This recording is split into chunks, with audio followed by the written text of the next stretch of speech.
Episode 48. We are back, folks. You can't get rid of us that easy. This is a big show. We got a lot to catch up on, a lot of homecoming news. But you can see on the screen, hopefully right now, that's your first look at the Wasp from Ant-Man and the Wasp. So there you go. That picture just came out pretty recently. So hopefully you saw it here first. Just want to give you that little bit of a thing at the top of the hour here. Top of the half hour, that is. But a lot to cover. We're going to go over, of course, Homecoming. We got some Netflix news, some Thor news, DC news, Star Wars news, a lot of new news. That means new mutants and new warriors. But before we get into all that, let's do a little bit of catch up. Like I said, it's been a couple weeks since we've been here coming at you guys. So what have you been up to, Mr. Exile State, in the past couple weeks? Oh yeah, man. We haven't had a show. Yeah, that's right. We haven't had a show since Comically Flawed came down and we went to a con here. That was a lot of fun. So meeting up with him in person, that was cool. We hung out. We did a whole video for the Atlanta Comic Convention, so that was fun. That's right. Yeah. The first later Sunday morning comics. Sunday morning after dark. Sunday morning later in the day. That's right. Whenever you wake up. But yeah, so just was able to pick up a ton of books. Just as far as collecting, still filling in some higher number Uncanny X-Men stuff and sweet. Falling in love with some of those covers, like, books that you'd never even seen before, just because it's like 430 whatever, it's like a random high number, It's like, nobody has this, but it's like, holy crap, who is that character? This looks amazing. So yeah, fun stuff like that. There was some amazing artwork on some of those. I know Adi Granoff did a big run, and the higher up in the X-Men run that were just phenomenal all the way through, though. Just as an example, but yeah, good stuff. Good stuff. Yeah, so, sweet. So you've been busy. Is that bar across my face? I think so. All right, let me give a couple of shout-outs. I see you, Chris. Hello. But first, I'm going to give a couple of shout-outs to the chat. So we got Comically Flawed. What's up, man? Nice to have you here. Jason Smith with us as usual. Glad to have you, Mr. Agent Smith. J. Rod Ham, 78, is here as well. And we got Blackpool. What's going on, brother? I thought your show was starting back up in July, wasn't it? Blackpool? Come on. Give me an update on that, man. We got Jackio. Yo, Jackio. And also Jay, Philly Superman is here. Thomas Shepard as well. AG Surfer. I see you too. So we got a full house, guys, already. So very cool. Yeah. Thanks for coming back and joining us. Oh, there we go. Rogue Leader checking in. Okay, so Blackpool show is coming back on the 25th. All right, very cool. So mark your calendars, y'all. All right. So, Chris, it's been a couple weeks. Yeah. What's going on with you, man? Well, just kind of been hanging out. Had a good 4th. Other than that, just work and other stuff. Got some pretty cool books in the mail. I did a video for one of them. I was very happy. One of my top 10 books came in. I can show you here just because we're here and we're live and everything. So I was able to score this one here. This is Daredevil 131, the first bullseye. Woo! You see awesome. Alfred on the floor. Tell me it doesn't look like Alfred. It really does to me. It's just like, so Bullseye broken on Wayne Manor. Daredevil's checking up on Alfred, but I think Alfred's in trouble. You're stereotyping butlers now. Not cool. Dude, he looks just like him. I mean, look at his face. Yeah. That is Alfred. If you've ever seen Alfred in pain, that's him. Yeah, that's like traditional Alfred, not like Jeremy Irons Alfred. Right? No. No, Jeremy Irons Alfred's kind of like, you have an alcohol problem, don't you?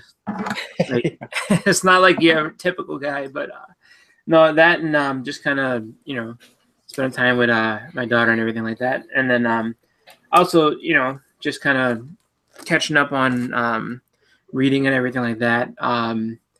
It's been kind of a, just kind of a crazy, transition into everything. So it's just like, still kind of trying to get back into the full swing of everything, with making videos, with just life in general, coming off of my, the whole time that we spent away with my daughter in the hospital. So still kind of, she's doing well, which is great. We're just kind of, just life is just different, and it's, takes a little bit of time of adjusting to. That's all. Yeah, that's cool. I see she's what, a couple months now, but she's already buying your t-shirts.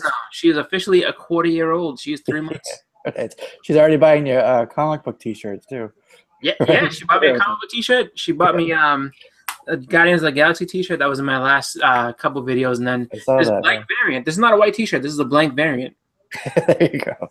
It's just, you know, haven't got anything on it, but it's a blank. So it's a white cat in the snowstorm. Exactly. All right, I see Mr. Edwin back from the shop. What's going on, man? He looks sad. He's very focused. And also, the microphone's off again. Yes. It's become a mime. Edwin's a mime now. And you find your way out of the box. So I have important stuff to talk to you guys about, but guess what? Microphone's destroyed. He's like, and then go away and then come back. All right, so this week, instead of a haul, buy a new microphone. Recommendation in the chat for anybody who has a good microphone idea. That snowball, the blue snowball is going. The snowball, yeah. That's what I have. I got mine on sale from Best Buy. It was originally, I think, 120. I got it for 60, so that's a good deal. Something to invest in, maybe. I was looking at the Yeti one. I heard that one's pretty good. Yeah, the Yeti's a good one, too. I heard that. It's time to upgrade anyway. It's time to upgrade. All right. So let's go ahead and get into the first piece. Not the very happy news, but we'll go to the happy stuff right after this. But it is important. He'll be right back. I think he's having some tech issues. Yep. So we got to touch on it just because it is important. And that is the passing of Stan Lee's wife, Joan. Very recently. Well, I mean, it happened, last week, right? Yeah. But, we haven't been able to kind of touch on it here. So definitely sad. And to me, it was shocking. I didn't know she was had any type of ailment. I mean, I know she was, 95? Yeah. Definitely sad.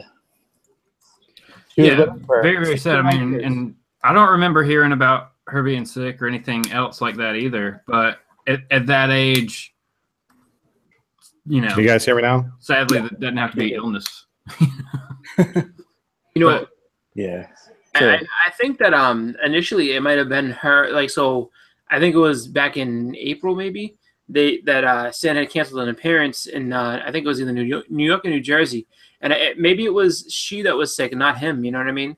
I know that she's his traveling partner, so that might have something to do with a little bit of slowing down his con season. Just because. If I guess at times when she was sick or when she couldn't travel, he wouldn't travel. So I don't know if he's gonna pull through and just make all his appearances, or if he's gonna just be like, you know what, guys, I'm just staying local to California. Come see me out there if you want to see me. Yeah. So, hopefully not, but it's definitely a sad time for him, though. Definitely, it's pretty crazy that this happened right when Spider-Man hit theaters. Right, that was like his thing, And watching the movie, obviously, it's not a spoiler. He's in cameo and everything, but kind of seeing those cameos had a little bit of an extra bittersweet element if you had that in the back of your mind when you're watching, because it was pretty much like that same weekend that the news came out about that, And then I want to say they were married for ever. Yeah, 69 years, almost 70 years. Yeah, that's definitely gonna hit him hard. I mean, how do you go on? You know what I mean? Not how do you go on, but how do you, life just can't be this. You know what I mean? So I mean, honestly, Stan, I think really just kind of needs, some encouragement from the fans. Just like, hey man, we still love you. We're here for you in this hard time, because it's rough, man. I can't think of having anything that long. You know what I mean? And then just that's the most important person to you after all that time gone. That's horrible. Yeah. Mm-hmm. I can't. Well, I think he's got a. Go ahead. Well, I think he's got an overwhelming amount of support, not just from the fans, but from the people around him. I mean, it's really, really sad. I think if anything, they should be thankful for the long life that they've had. I mean, how many of us even think that we're going to live to be in our 90s? Oh no. I don't know. I think he definitely needs to take some time to mourn before he, if anything, I'd take a good month off. But I think the support is there. Yeah, But it is really sad. And one of the things I wanted to ask you guys was, it wasn't just until recently, right, that she started appearing in the cameos with Stan? Because I've only seen her in maybe a couple. I don't even know. I mean, honestly, I have to go back and check. But I mean, because I recognize him right away. Her, I'd have to actually really look. Oh, that's his wife. Like, it's kind of a thing where like I never knew what she looked like. I know what he looks like, but not her. Mm-hmm. Yeah, I think she would always, like you said, travel partner. So she would always be on the sets and stuff. And then eventually they're like, hey, let's throw you in the movie too. But, you know, I hate to be like that guy, but I can't help but think of the Debbie Reynolds situation, you know? Like, you know, that's what I said. So sad and just heartbroken. And then not that long after, you know? Yeah. Well, I mean, that's a statistic. I mean, they say... It's like, was it within 5 years of a partner dying, the other person's pretty much, you know, it's a very high likelihood that they go too. So, you know, it's definitely, you know, it's not what you want to hear because, I mean, you know, everybody likes to make the joke, oh, Stan Lee's going to live forever. He's a robot, blah, blah, blah. It's just like, it's going to be a sad time when he's actually gone because it's like, you know, love him or hate him, no matter whether you think he's a great guy, bad guy. It's just like, you know, he's a one of a kind and you know, when he's gone, and that's it. And everybody keeps, you know, it's funny because when he makes an appearance, a lot of people have a like little bit of a somber attitude. They're like, oh, like, you know, Stan's coming. It's his last appearance, like, you know, in the East Coast is like, you never know, it might be his last appearance ever, like, you know. And then people like, anytime when he cancels, people go, oh no, Stan's in trouble. He's hurt. We gotta, you know. And it's just like, you know, Stan is just, you know, you gotta realize that, you know, he's just that old. He's just that old, and you know. To suffer something like that at this age, at this time, it could. I mean, I hope not. I hope he has a few more years left in him. I hope he has, you know. I mean, hopefully he makes it to 100, something like that. You know what I mean? But you know, you got to think about it that way sometimes. Yeah, exactly. I've always been the person that's been like, oh, $100 to kind of beat somebody. What the hell's that? That's way too expensive. But kind of at the point where it's like, you know, that might be worth the opportunity while it's still here, you know? Yeah, I mean, if you haven't done it, I'm not going to at Boston, but if you haven't done it, I mean, and I've come to terms with that and everything. It's just like, you know, if, you know, he's not coming back, so it's just like, you know, this is my last chance to see him, and it's just like, you know, I'll do without, I'll just, you know, I'll let him know in any sort of comment and spirit, whatever you want. Stan, thank you so much, you know, but I can't afford to pay $100 to see you. Sorry, buddy. Well, Jesse, you bring up a good point because I don't necessarily think you could put a price tag on something like that because once he's gone, he's gone. And I think the problem is that once he's gone, people are going to look back and like, man, you know what? I wish I would have spent that 120, 140 bucks. I mean, look at when what's his name? Mark, who's Luke Skywalker? Mark Hamill. Yep. When he was at Fan Expo, he charged $200. $200 for a signature. And people were paying it. People were standing in line for it. So I would just encourage people to try not to put a price tag on Stan Lee's signature because once this man is gone, you're going to regret. Because what you're going to end up doing then is you're going to end up spending 2-3 times the amount buying whatever book you want signed by him on eBay. Nope. You know what I'm saying? Hey, they're going to be so expensive. The yellow labels, you're going to start looking at raw copies. Is this Stan Lee's signature? Well, I'm gonna go ahead and take a gamble on it. Hopefully it is. I am not chasing Stan Lee's signature for nothing.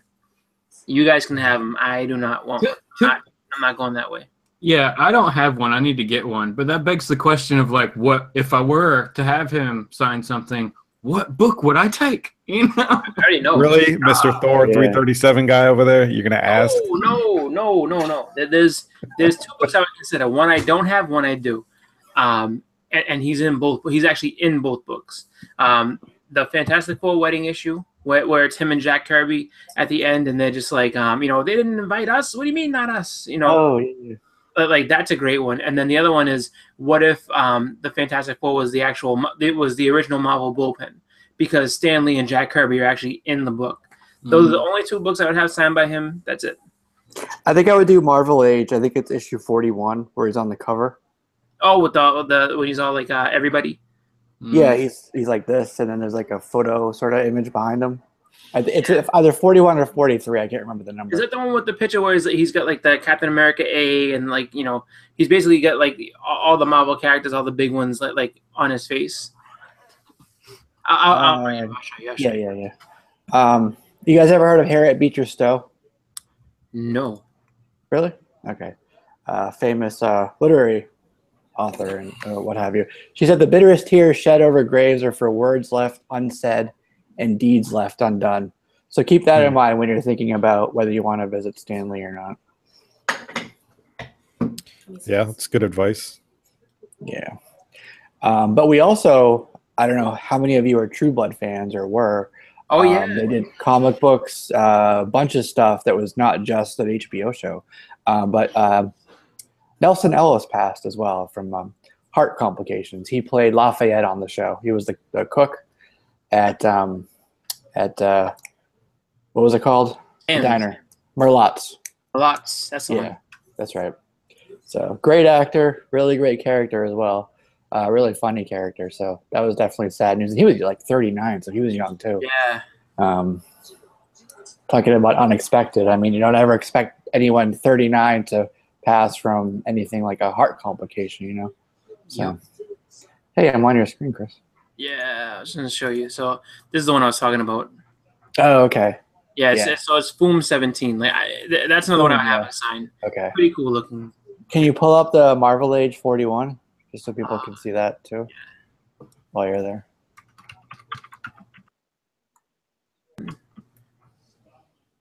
Oh yeah. There you go. That one. Yeah. Yeah, that's the one. I would get him to sign that one. Yeah, that's cool. Like right on his forearm, like a tattoo type of thing. I like he has a Rawhide Kid in the background. Can we all agree that he's got to sign something that he's either done, created, written, been on a cover? Like not a Batman book, for example? Yes, or a New Mutants 98 or 87 or whatever. Yeah, right. I know the big joke is like he'll sign anything you put in front of him. He will. Yeah. What were we all messing around with? The Batman Adventures number 12, where he signed his her cha-cha. That's right. But and then I know sometimes like somebody will sign, and because he's like kind of, it's hard for him to see right now. So what he'll do is like sign like right over the other person's signature. It's funny. Right. So it's like a kind of like like an animal goes and pisses on a tree, and another one comes over and is like, "No, this is my territory." You know? Right. But Justin, it would be a Thor 337, right? That's what you give him to sign? Probably, yes. No probably about it. I didn't hear any agreement from you, so I just wanted to make sure I was right. That's all. I don't know what's going on in your head, you know. I remember it would come down to that book. Yeah. It was, I think, Boston Comic Con 2 years ago. He was and I mean, you couldn't imagine the books that were being. I mean, books that he had absolutely nothing to do with. And it was vendors selling them, and they were just like, "Oh, Stan Lee's signature, check this out." Blah, blah, blah. And it was just like, I mean, I think I saw a signature on a Spawn. They just, I'm sure they just gave him a stack of books. Like, well, Marvels, here's a bunch of this. Just sign them up. If I'm not mistaken, I mean, yeah, I've seen that as well. But I think McFarlane dedicates. It's either a Spawn 1, 2, or 3 to Stan Lee. I think the first one's actually to Jack Kirby. I can't remember. I have to go back and look at it. But there is a dedication of one of those issues to Stan Lee. All right. In the chat, Iron Galactus said. That's such a cool name, by the way. I know, right? That's awesome. He said the Superior Spider-Man number 16 variant, and it's Stan Lee covered. That one's really cool. That's right. That's the one where he's swinging in the Spidey suit. Yeah. Right? It's a darker Spidey suit with his head on it. Yeah. He's holding the mask, and it's Stan's head on the body. That's right. It's good. That would be a good one to get. Yeah. There's another cool one. It's a variant. It might be a convention exclusive where he's sitting in like a red chair. You've seen that one? With like the masks kind of like draped over the armrests. No, I don't think so. Yeah? Okay. That's cool. A lot of white space on there too for I think I'm still presenting everyone. Excuse me. Oh yeah. Come on, man. You're center of attention right now. What the hell? I know I was center of attention for like 10 minutes. There you go. All right. Here we go. All right, cool. So let's move on to the next subject, and that is something that Amy Pascal said very recently. We've been talking about Venom quite a bit, a movie, kind of like speculating on what it will be. You know, we were all excited when they said rated R, which is like, hell yeah, that's what Venom should be. But now she's saying that it's going to be, well, they hired Ruben Fleischer, first of all, who directed Zombieland. So she's saying the reason they did that was because this is going to be comedic in the same vein as Zombieland, which to me is a big wah-wah. No. I want, like, you know, R, violent, like, dark, not funny. Like, that's not... Yeah, Venom's never been like a comedy character to me. No, he like Eddie Brock has no sense of humor. Neither does Venom. Right. If you're gonna laugh, even Flash Thompson wouldn't really be a comedy. Yeah, and it's just like the way I look at it is like if you're gonna laugh at some of the stuff that he used to do or say, laugh at when he's telling Spider-Man, "I'm gonna eat your brain" and stuff like that. Like that type of. I guess that's a little over the top. When he used to threaten Spider-Man in the very beginning, he's gonna kill him and rip him apart and eat him and all like. That was kind of funny because it just came out of nowhere, but he was that angry. But, you know, you look at it, it's just like that's not the right vibe for that. I mean, you can kind of say, I guess Cletus Cassidy might be able to provide you like some psychotic humor, but other than that, I mean, it's just them, I think, trying to be like, oh, did this work really well for Deadpool? So like, let's make a Deadpool type Venom. Like, no, don't. Yeah, but keep in mind, this is the same lady who said that it will also tie to the MCU, and then a few days later, that was immediately debunked. So maybe this is just her just spouting off stuff again. But maybe, you know. I mean, who knows? Because I mean, how would I mean? I know how I would receive a funny Venom. How would you guys? I mean, would you feel out of place? Would you, would you kind of feel robbed of the character if it was just, just trying to be? I think they're trying to do something that doesn't fit. If you look back. Look at just recently, I don't want to get too ahead of everything, but the new Spider-Man, tons of humor. They went back and did a lot of reshoots with Suicide Squad. More humor. But Spider-Man's always been quippy and funny. Well, he has, but in past films, he wasn't so much. I think that Deadpool kind of just set all this off for everybody, and I think they're just trying to put something in there that doesn't really belong. Okay, but you mentioned two characters that are normally funny. Venom isn't normally funny. Yeah. No, but what I'm saying is I think they're kind of look back and wanting to feed off of all that because I think it'll fail because that's not the character. Yeah. I'd agree. Exactly. Like, it works with characters that are supposed to be funny. But if you push it, what's that mean for the comic universe? Because if everybody is looking at it and be like, okay, like, you got to figure how many people's first experience with Venom is this going to be. And then they're going to go back and be like, oh, I want to read comics. And then they go ahead and, start looking at his stuff or get some of his things and then be like, he's not funny. Or does that mean that they're going to have to make him a clown to kind of fit the mold of what they put on screen? That's the only thing I worry about. But look at Iron Man. I didn't really I don't read Iron Man. I never read Iron Man or the Avengers. Yeah. So I look at Tony Stark now as kind of this funny guy and quippy as well, especially with the last Spider-Man film. So again, going back to my first argument, maybe they're just feeding off all of the humor and thinking that humor is what's going to make the film, humor is what's going to make people laugh, and humor is what's going to sell tickets. I mean, that formula does work for the MCU, It does, I think. Yeah. Maybe Sony's trying to learn take a little bit too much from Marvel in their partnership, right? Mm-hmm. I don't know. So another thing that came out was that Eddie's wife is going to be in the movie. Did you guys hear about that? That's kind of the next thing. Her name was Anne Wying, right? So she's going to be in the movie with Eddie. And she is the one. Now, this is just people making these connections, right? This may be something where they're just setting her up. But in the comics, it was in 1995, in Venom, Sinner Takes All. It was a miniseries, right? Where she actually picks up the symbiote herself and becomes She-Venom. So people are saying, oh, well, because she's in it, maybe there'll be a third symbiote, right? Because we're counting Carnage with that. So that's people kind of like jumping and making connections. but that is a prevailing rumor that's going around at the time. So, thoughts on that? You know, I think that the thing you have to be careful with is, you know, with Venom, with all the symbiotes, you can't overkill it in the first movie. You know, you got to build them up. Like, you know, you have Venom. You're already gonna go ahead and introduce Carnage. Yep. And that's gonna be tough too, just because it's not quite, you know, I mean, they're not super complex characters, but it's still something that's like, you know, okay, you have these two, and then you're gonna want to see more of them. I mean, you got to figure just in terms of how much it's gonna cost to put both of them on screen.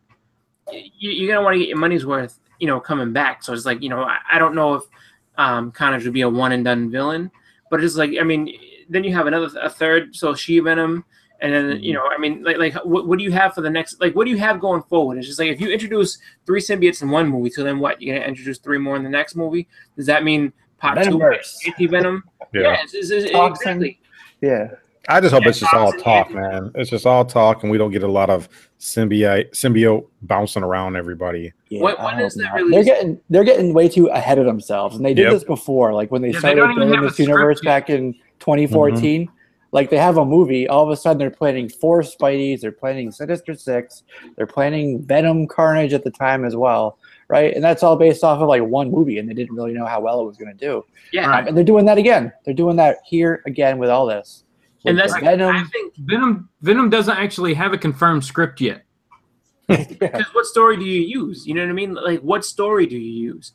Do you go with you know, Lethal Protector be the only one good enough to use? Exactly. So there you go. You get Lethal Protector, and then what? A bunch of kind of like Poppins and Amazing Spider-Man, and you know what? Punisher Funeral Pyre maybe thing. You know, I mean, it's just like you have to like. He's a very popular character. He's a character that's been around for a long time, but like the foundation and stories that he has is not a lot. It really isn't. I mean, I think they're jumping the gun. I think what you do is you bring him into Spider-Man. Maybe, you know, don't go through a huge arduous backstory with him, but at least have him there. Make it something where, you know, he's in the Spider-Man movies, then he kind of branches off into his own thing. Something like that, you know, develop this character. Because if do you guys get the feeling in your gut that it is headed towards that Lethal Protector a little bit?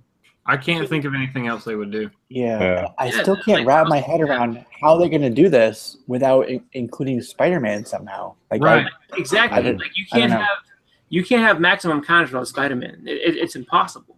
I mean, even if you looked at Maximum Carnage, if you built up to that, right? So now you have a crossover movie with Spider-Man, and then you also can if you're able to, you know, depending on rights, bring in other characters to kind of, you know, fill out the story if you were going to have it go like, you know, the same as the book. If not, then you have the two of them fighting, you know, fighting Carnage. So, there is also the question of the continuity. Because are we going to see like Tom Holland in a black suit and then it go to Eddie Brock or something? I don't know. Where we're going to see the origin of the Venom symbiote? I think they're going to pull that origin from the Ultimate Universe, where it was like built in a lab type of thing, right? So now I think that's what they're going to do. Maybe that's where our questions get answered. Where it's just, you know, if they're going straight Ultimate Universe, then, you know, there's a lot of divergence from the actual regular Marvel universe. So, but even still, even in that, you know, you had a couple of arcs, and then, you know, Venom really wasn't featured. It was just like he was there and then gone. Same thing. Carnage, he was there and gone. So it's not quite. They have to nail it down before they do anything. And they were slating this for 2019, 20, somewhere in there. The more we talk about it, the more the less enthused I am for it. So they're trying to do this. They're trying to put this together all and have it ready for next year. No, they're rushing. I was gonna say, like, it's not they're Russian. They gotta think. They gotta think. Siberian, not Russian. Oh, okay.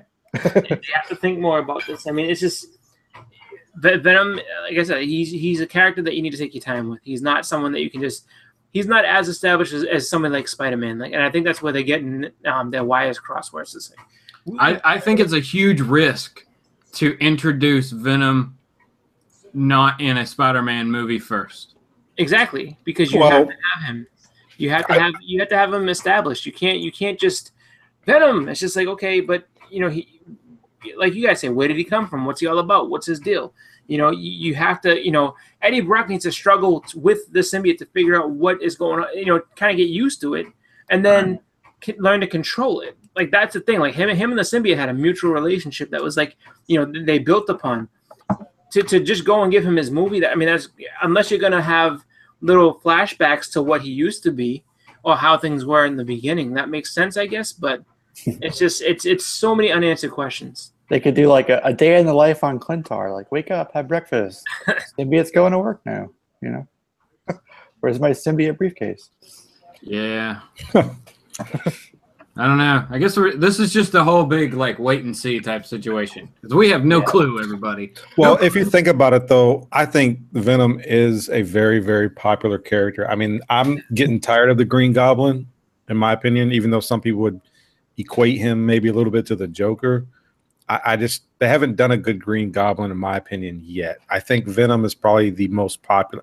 Like I said, I think they're blowing their wad with the whole Doomsday thing and all that other stuff. I just think they're going right to Venom, one of the most popular characters, and I think that it's just an attempt to grab people to get them to come and see this film. Well, you know, the thing about it is that, you know, they don't have to go directly to Venom. Like, there's so many other characters they can go towards, and maybe if you don't want Green Goblin, you go Hobgoblin. You know what I mean? Someone that's different. Someone that's, even though he's a goblin, he's a different kind of goblin. And I think, you know, we still need to see a well done Green. If you have a Green Goblin that's done right, that could work. If you have, you know, if you build on the characters that were introduced in, you know, this last movie, you know, you have other things that you can go with. It doesn't have to go directly to a Venom movie. It's just, you know, that's just my opinion. I don't know. I mean, other people might think it's good, and, you know, that's perfectly fine. I just think that, you know, there's too many questions that need to be answered before you say,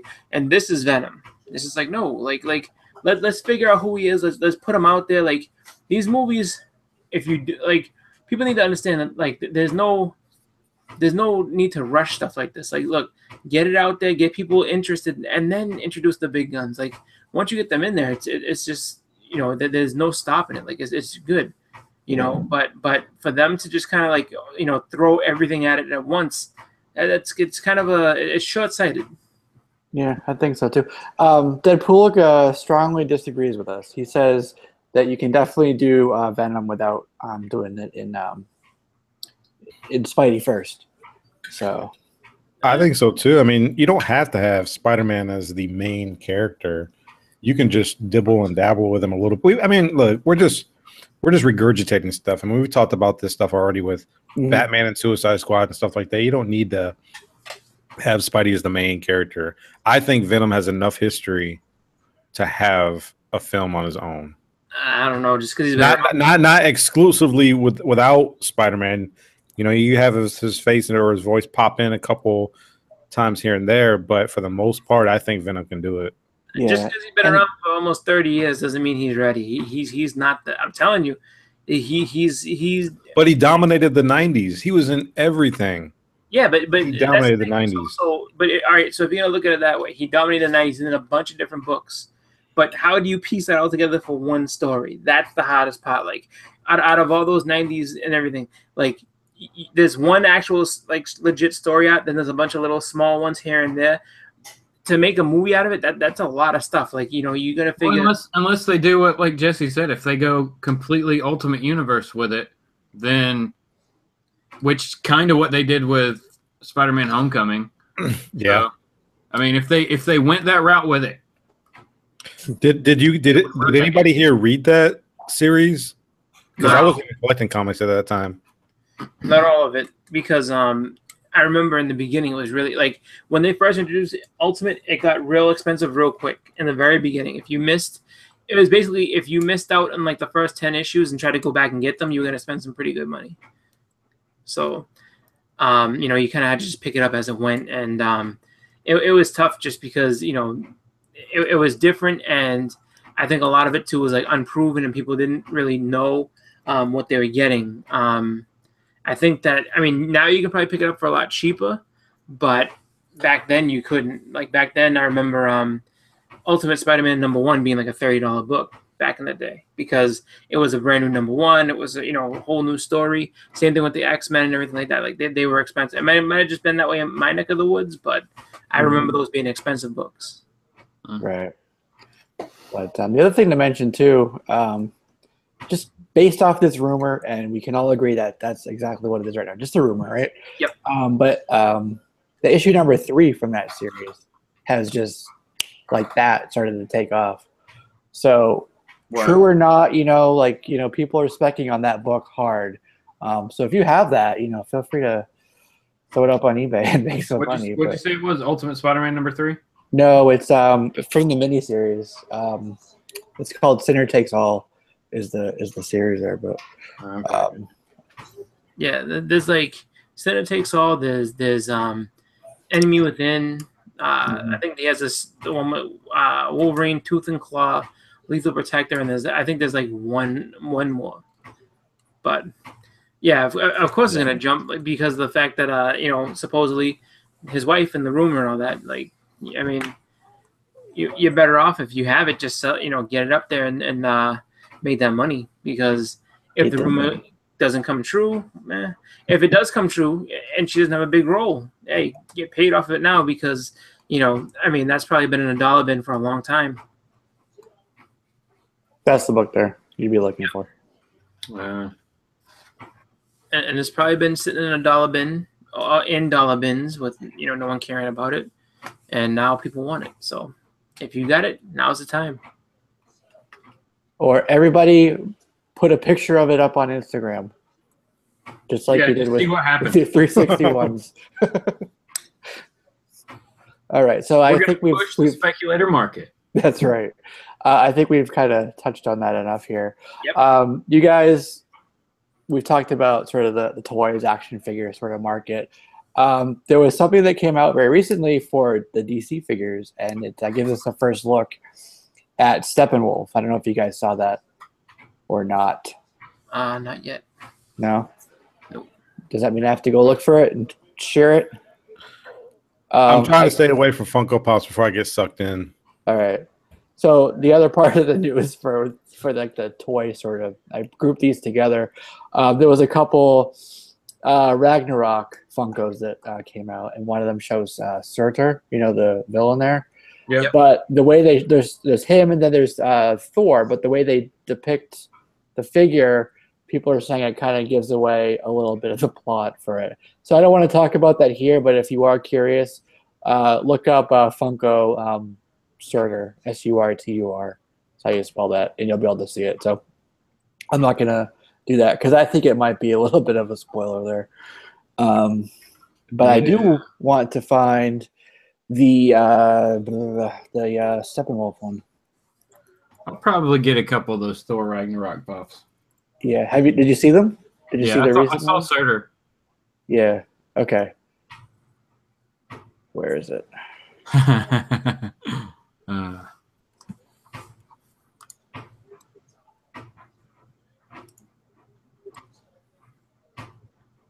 Shite. Where is it? Here we go. I don't quite see the. There it is. I got it. It's Steppenwolf with Batman. Gotta share my screen again. Jesus, you guys are making me work. There it is. You're doing a good job. Share that screen. Okay. So it's Steppenwolf. You mean he's a man? He's underwhelming. That's right. Exactly. That was my initial reaction. Like, okay. Like that's really cheap looking.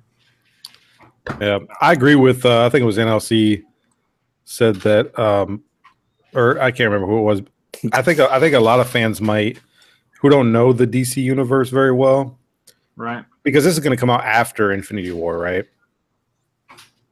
The Steppenwolf and Darkseid and that whole part of DC Justice League. Yeah, I just kind of have this fear that a lot of people who don't know their comic books very well are just going to basically see that this is a Thanos ripoff, maybe. Once they introduce Darkseid, and because it's all leading up to that, anyways, with Steppenwolf, right? Yeah. Yeah. but the truth of the matter is just that they have to get there first. Like I'm gonna save some opinions until after we get to I guess just talking about some other things. But I'm telling you, man, like I don't see Justice League movie first, says Big E's Comics. That's right, and he knows his DC. I'm telling you, I don't think that getting to Darkseid is a guarantee. That's all I'm saying right now. I'm pumped about Darkseid, though. I want to see a Mega Beam. Yeah, everybody wants this, that, and whatever. I'm just telling you, quality-wise, I don't know if you're going to make it there. That's just my opinion. But we'll go on to other things first. But in reality, wasn't kind of Thanos a ripoff from Darkseid? Flipping it around? Sure, maybe. Yeah, not exactly. Starlin was borrowing some ideas from Kirby. Yeah, exactly. So actually, you have Jack Kirby to thank for the MCU. I would say that Mongol is more of a ripoff, more of a direct ripoff from Thanos because Stalin created him too. So it's just like when I was younger, I got those characters like mixed up all the time. Oh yeah. Like they're the same character, but they're just different color, different shading. You know? Do you guys think Steppenwolf was gonna just be a throwaway villain? Probably, if he's gonna be a stepping stone to Darkseid, yeah. It depends on what they actually do with Superman. I think if Superman's on Steppenwolf's side when we finally see him, then he might have some staying power as he escapes to tell Darkseid about Earth or whatever. I feel like that. I mean, he should be throwaway because if you're gonna have somebody be side by side or someone be like kind of a, there's two guys I can see that within Darkseid's ranks that would make sense to be someone that you'd have recurring, and that would be either Calabac or Desaad. You have one of those standing next to Superman at that point in time, absolutely. Like I can see them going to another movie, but Steppenwolf, just kill him, throw him in the trash. And actually, while we're talking about this, shout out to the New York Warriors. They're in the house. I figured that they would definitely chime in on this topic because I'm not a big DC guy. I know we got Marky in the house, Big E's in the house, and that's partly why I asked it because I figured that they would definitely give their 2 cents in on this because I mean Steppenwolf, I don't know who the heck that is. So that's why I got to know: is he going to just be a throwaway character, a villain at the end of whatever movie they got coming out, or what? I think he'll be around for a couple. Right in the trash. Well, they already threw away his first appearance. You already what? Like Steppenwolf's first appearance? Mm-hmm. Like it got cut out of Batman versus Superman. That's all right. Yeah, that's right. Oh, that scene? Yeah. So he already wasn't good enough. Mm. Wow. Telling you, he's there. It is. Bloop. NLC said Steppenwolf is basically a green Darkseid. Oh, and then also, this is important to call out. Gomez is in love with Mongolian beef. Yeah, he likes Mongol. Okay. Okay, and then Marky's going on Namor right now. I don't think he'll be. We're never going to see Namor. Oh, we're not going down that route, Marky. Oh, well, good. I'll say this: if anybody ever has an opportunity to look at the picture that Big E's created with Aquaman and Marky, check it out. If there's some way of finding that out there, check that out. I was laughing my butt off for quite a while after seeing that one. Thumbs up to Big E's. Yeah, they were using that for like the promo picture for their show, right? So that was funny. Yeah. All right, cool. So we were talking actually. I believe it was this week. New Mutants started filming. Mm-hmm. So that's going to be another movie coming up, obviously through Fox. But the reason I kind of mentioned it was that we had initially talked a couple episodes back about Rosario Dawson being in it as Dr. Reyes at the hospital. That kind of like it's part of the whole plot there.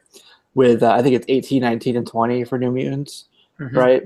Anyways, she's replaced with Alice Braga. So I guess, yeah, Rosario apparently, I'm just guessing here, but has some conflict conflicting schedule with the Netflix show. So Yeah. makes sense. I still like Alice Braga. I think it's a good choice. And Me too. Yeah. I think that was an overextender. It wouldn't have made any sense because it's not as simple of a transition as being like, okay, James Brolin is Josh Brolin is Thanos, and he's gonna also be Cable. Like, you know, that it works. Like, no, one, he's not on screen. The other one, he is on screen.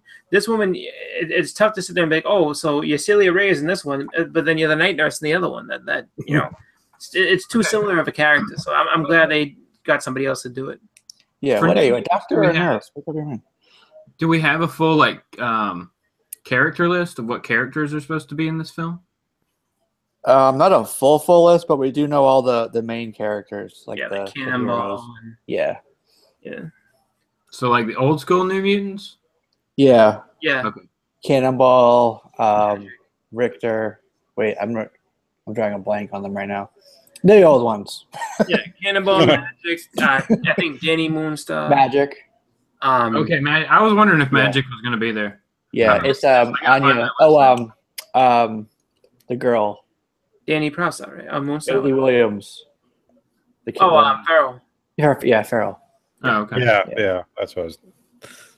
Yeah, Iron Galactus, the bear. So yeah, Demon Bear. Demon Bear is the one to answer that question there. So cool. So we're all in agreement for that. Talking about Netflix, little transition there is Death Note finally got a trailer. So did you guys see it? I saw it. It looked pretty cool. Yeah. Mm-hmm. I didn't know what I was watching. But yeah, I watched okay. The anime is pretty fun. I saw. I think the first season, it was pretty crazy. It was just like, you know, it's a different type of story. It's not it's not something like over the top action or anything like that. It's kind of a. It is. I guess I would call it a dark comedy. It's really like. It's something that's kind of funny at times, but then it's not. But it's pretty good though. It's a pretty good overall.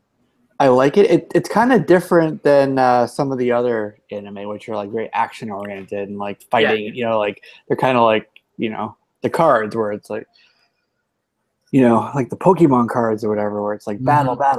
But this is just, you know, writing in a book and then someone dies and then there's a demon there who's bored and he likes apples, you know. So yeah, like there's a lot to it, and it's just like, you know, it's not about, you know, ascending to the next, you know, level of power. It's basically just kind of a, you know, it has more of a story element to it, and you kind of see how this demon kind of latch onto this kid and how, you know, they kind of have their little, like, just back and forth of, you know, views and philosophies and stuff like that. And it's just kind of funny. And, you know, like you said, you know, the Book of the Dead, that he has to go ahead and like decide who dies and who doesn't and all the rest of it. And then there's consequences.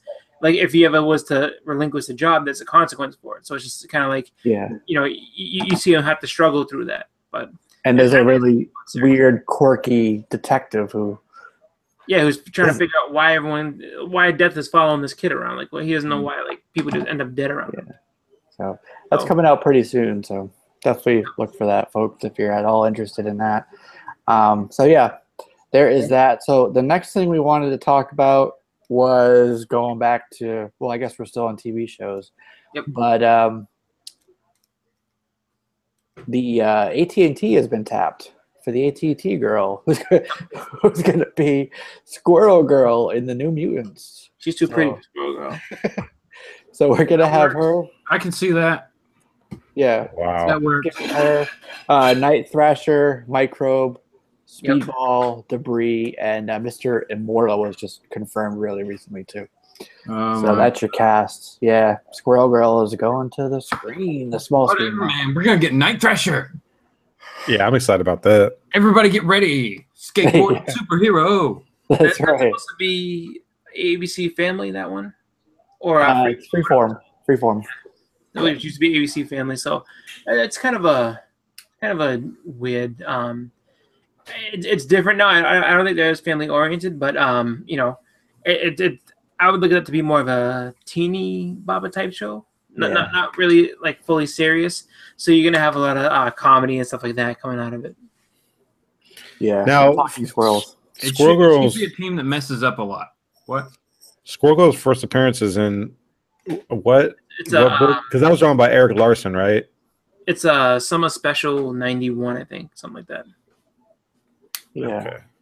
Wasn't it the new Warriors who caused that giant explosion and a lot of people died, which kicked off the Speedball? first? Yeah, that's what kicked off Civil War. Yep. Yeah, reality show at that point.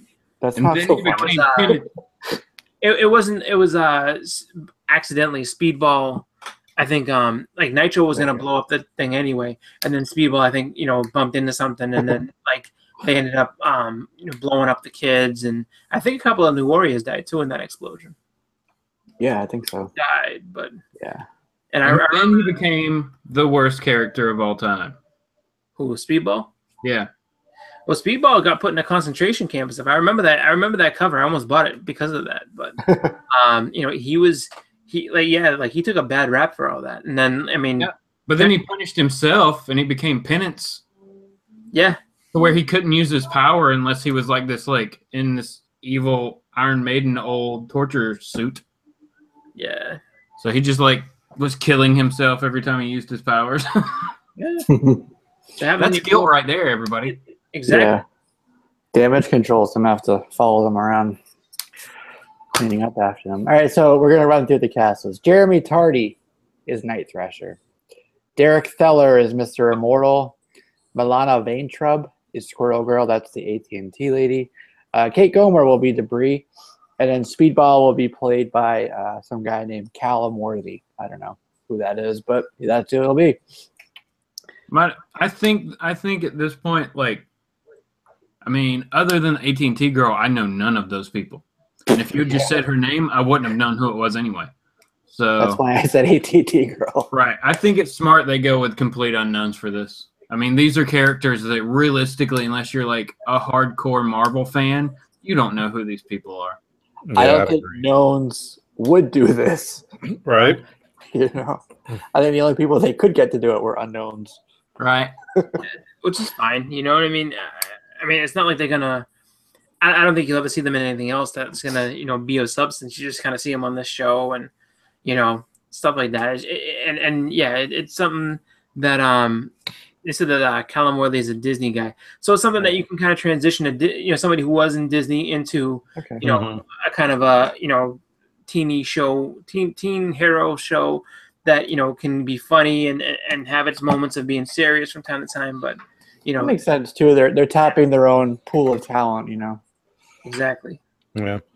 Shout out to Adam real quick, Comically Flawed. He said what you said, Chris. It's the Marvel Superheroes Winter Special number 8. Winter Special, that's the one. Yeah, you got to put in that Winter Special because if you put Marvel Superheroes number 8, you're going to get that first black costume of Spider-Man. Yeah. Yep. And then also to I haven't checked on this, but NLC says that Night Thrasher's first appearance is Thor 411. I'm gonna have Justin, can you confirm that? I think that's a New Warriors. Right? Oh, is it? I want to say it's the New Warriors as a whole because I remember that Thor's fighting Galactus. I'm sorry, Thor's fighting Juggernaut on the cover, and I think it's either 411 and 412 or 412 and 413. I forget which. Yeah. But it's right in that same area. Justin's looking for it right now. I'll tell you what, man, that Squirrel Girl's doubled in price already. It's now, man, can you believe it? Freaking Squirrel Girl's a $75 book. Oh yeah, what's going on, people? It's been going up for a long time. It went up. Actually, I think it went down, and then now it's kind of starting to climb back up. But at one point, it was like $100 book. That was I want to say last summer. It was like about a year ago because it's gone down. You think it's gone down a little bit? Yeah, they were rumoring that she was going to get her own movie or something stupid, and then it went up, and then it's just you want to talk about a character that just really no one should be. If you were to tell somebody, not even 3 years ago, Squirrel Girl's going to be huge, people okay. Right. I gotta ask a question to the people in the chat, completely unrelated to what we're talking about right now. But is anybody in the chat a fan of the Beatles? Okay, so continue. But yeah, so it's just Squirrel Girl is just that one. Oh wow. She's a character that literally, if you looked on polls of the weirdest creations and the most useless type characters, she'd be on there. She would she'd be on there just if you look up the most useless X-Men and you see that dude Maggot, he's one of the it's just Squirrel Girl is up there with those type of characters, and now she's a sought after book. That's the way it is. Everybody's saying Thor 411 first new warrior. is. That's what everybody's saying. I think so. Juggernaut's on the cover. It's a good book. That's the first new Warriors. That's when they're all together, except for Squirrel Girl. She wasn't part of the team at that point. Nope. All right. So, J-Rod, are you answering my question or are you commenting to them? Best band. Okay. So, J-Rod, you just won this book here. Oh my God! It's a hardcover for. It's called The Fifth Beatle, the Brian Epstein story. Yep. And this was. MSRP on it was $50. It was through Dark Horse. So shoot me your address and I'll mail you this. This is for you, okay? That's awesome. Congratulations. All right. Just wanted to do that little random thing. All right. Might do a couple others here in a minute as well, so stay tuned. So let's get into the big old meat and potatoes of the show, even though we're already into this quite a bit, which is Homecoming. Y'all saw it, right? What'd you think? Chris, you see it? Oh yeah, of course. I'll just ask him, y'all new dad and all, Back up. Oh, I saw that. Like I went on Saturday, saw it, and I was just like, that was great. I loved it. 100 times better than Wonder Woman. And I'll say that with no remorse, no nothing. Wonder Woman, everybody kept talking. Yeah. Well, I think a lot of the conversation was people comparing it to the earlier Spider-Mans. Compared to the movie that got a 91 on Rotten Tomatoes, the people, it's the greatest. Yeah, right. That thing was a step in the right direction. It was not as good as people made it out to be, and fucking Spider-Man proved it. That, trust me, DC used to be hot when they had the Dark Knight going, but after that, they've fallen off hard. And man, I'm telling you, Maki, I'm gonna address you directly because I see you in the chat. 100 times better than Wonder Woman. 100, and you know it. It wasn't like I'm telling you, Wonder Woman was okay at best, but no, it was good. Watch it now. You got some DC fans now. Oh boy! I know. That's fine. Hey, look, down. Thanks a lot. I'm telling you, it was good. It was very good, and I am not on drugs. I am as sober as a bird. That's funny. It was good. It was. I liked it a lot, and I think that Tom Holland as Spider-Man is a good.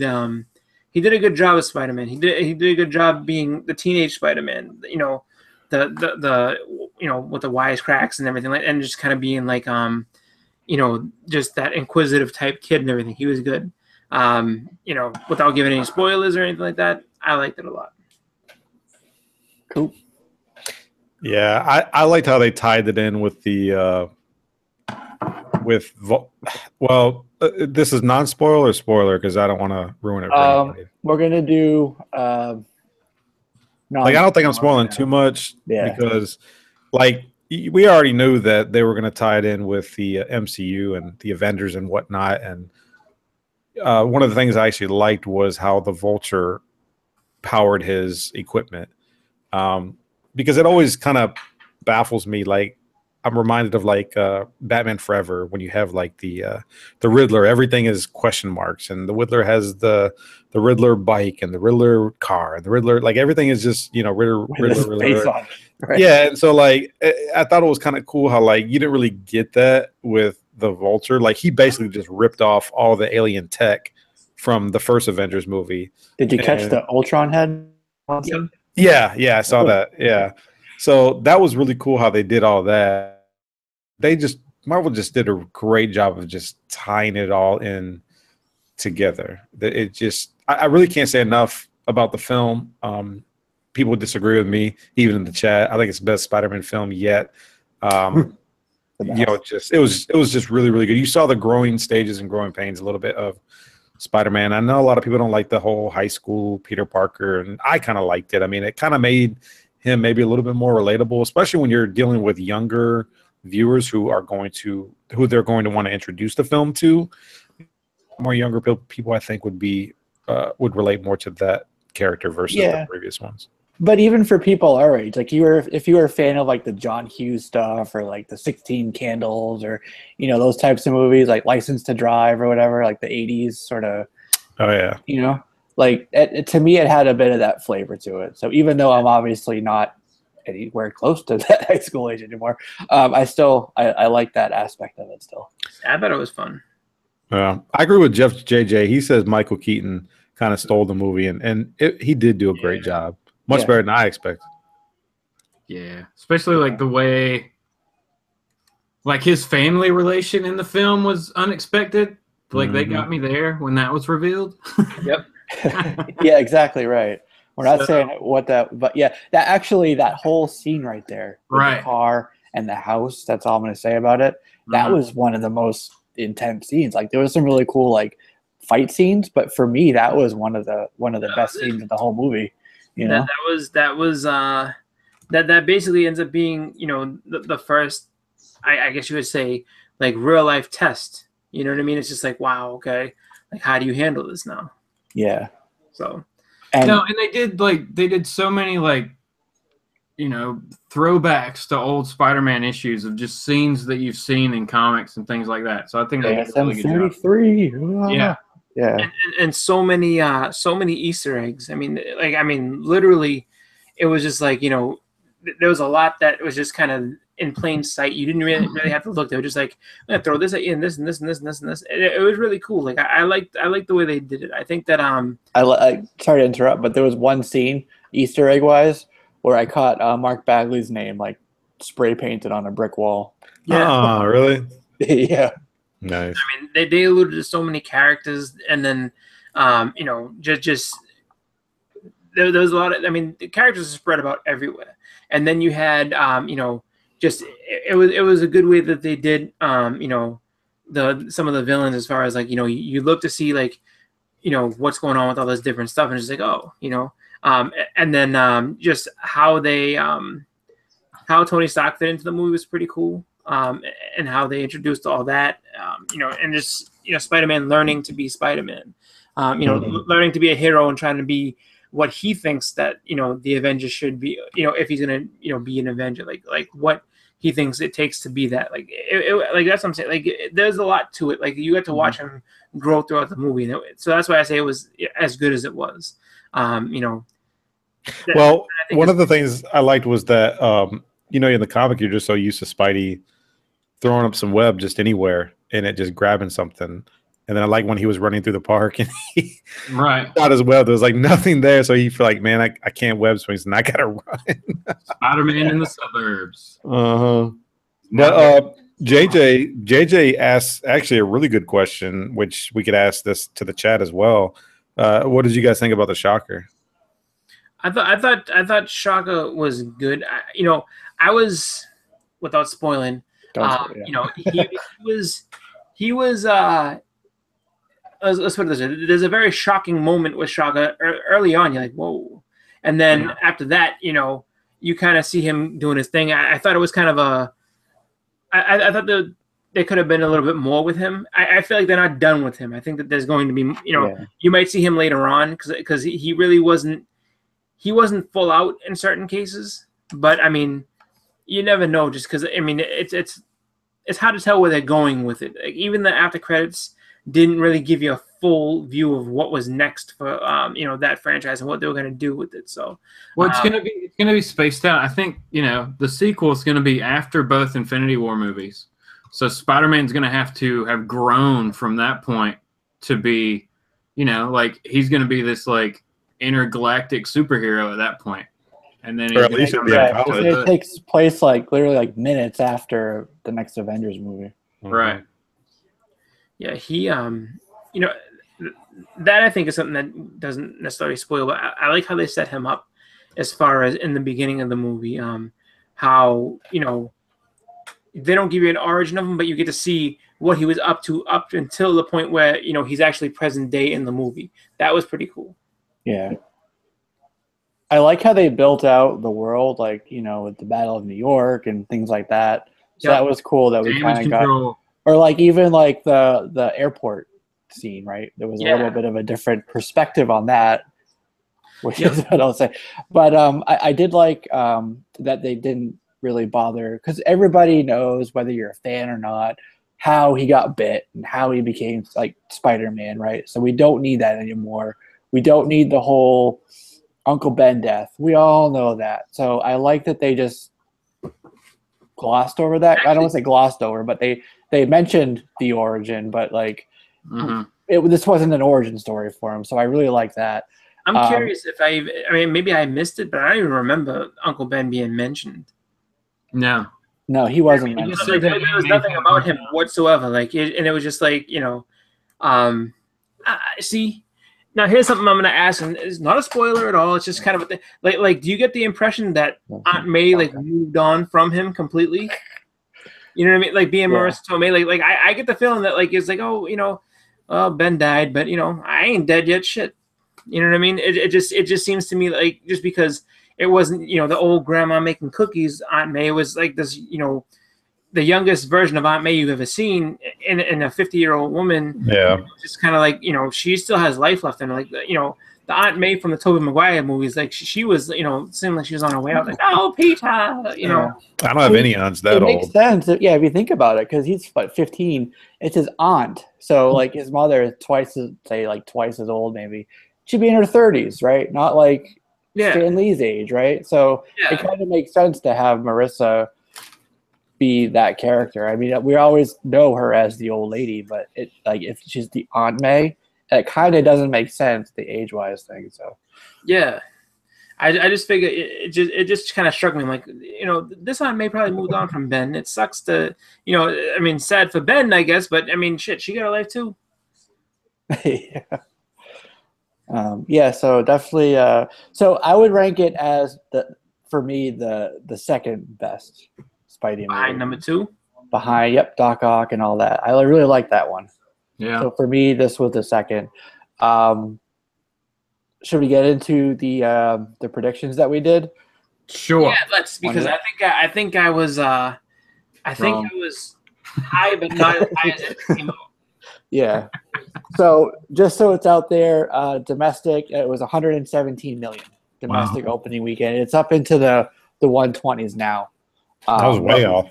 Yeah, we're past the weekend. So Jason Smith said 155 million. Wow.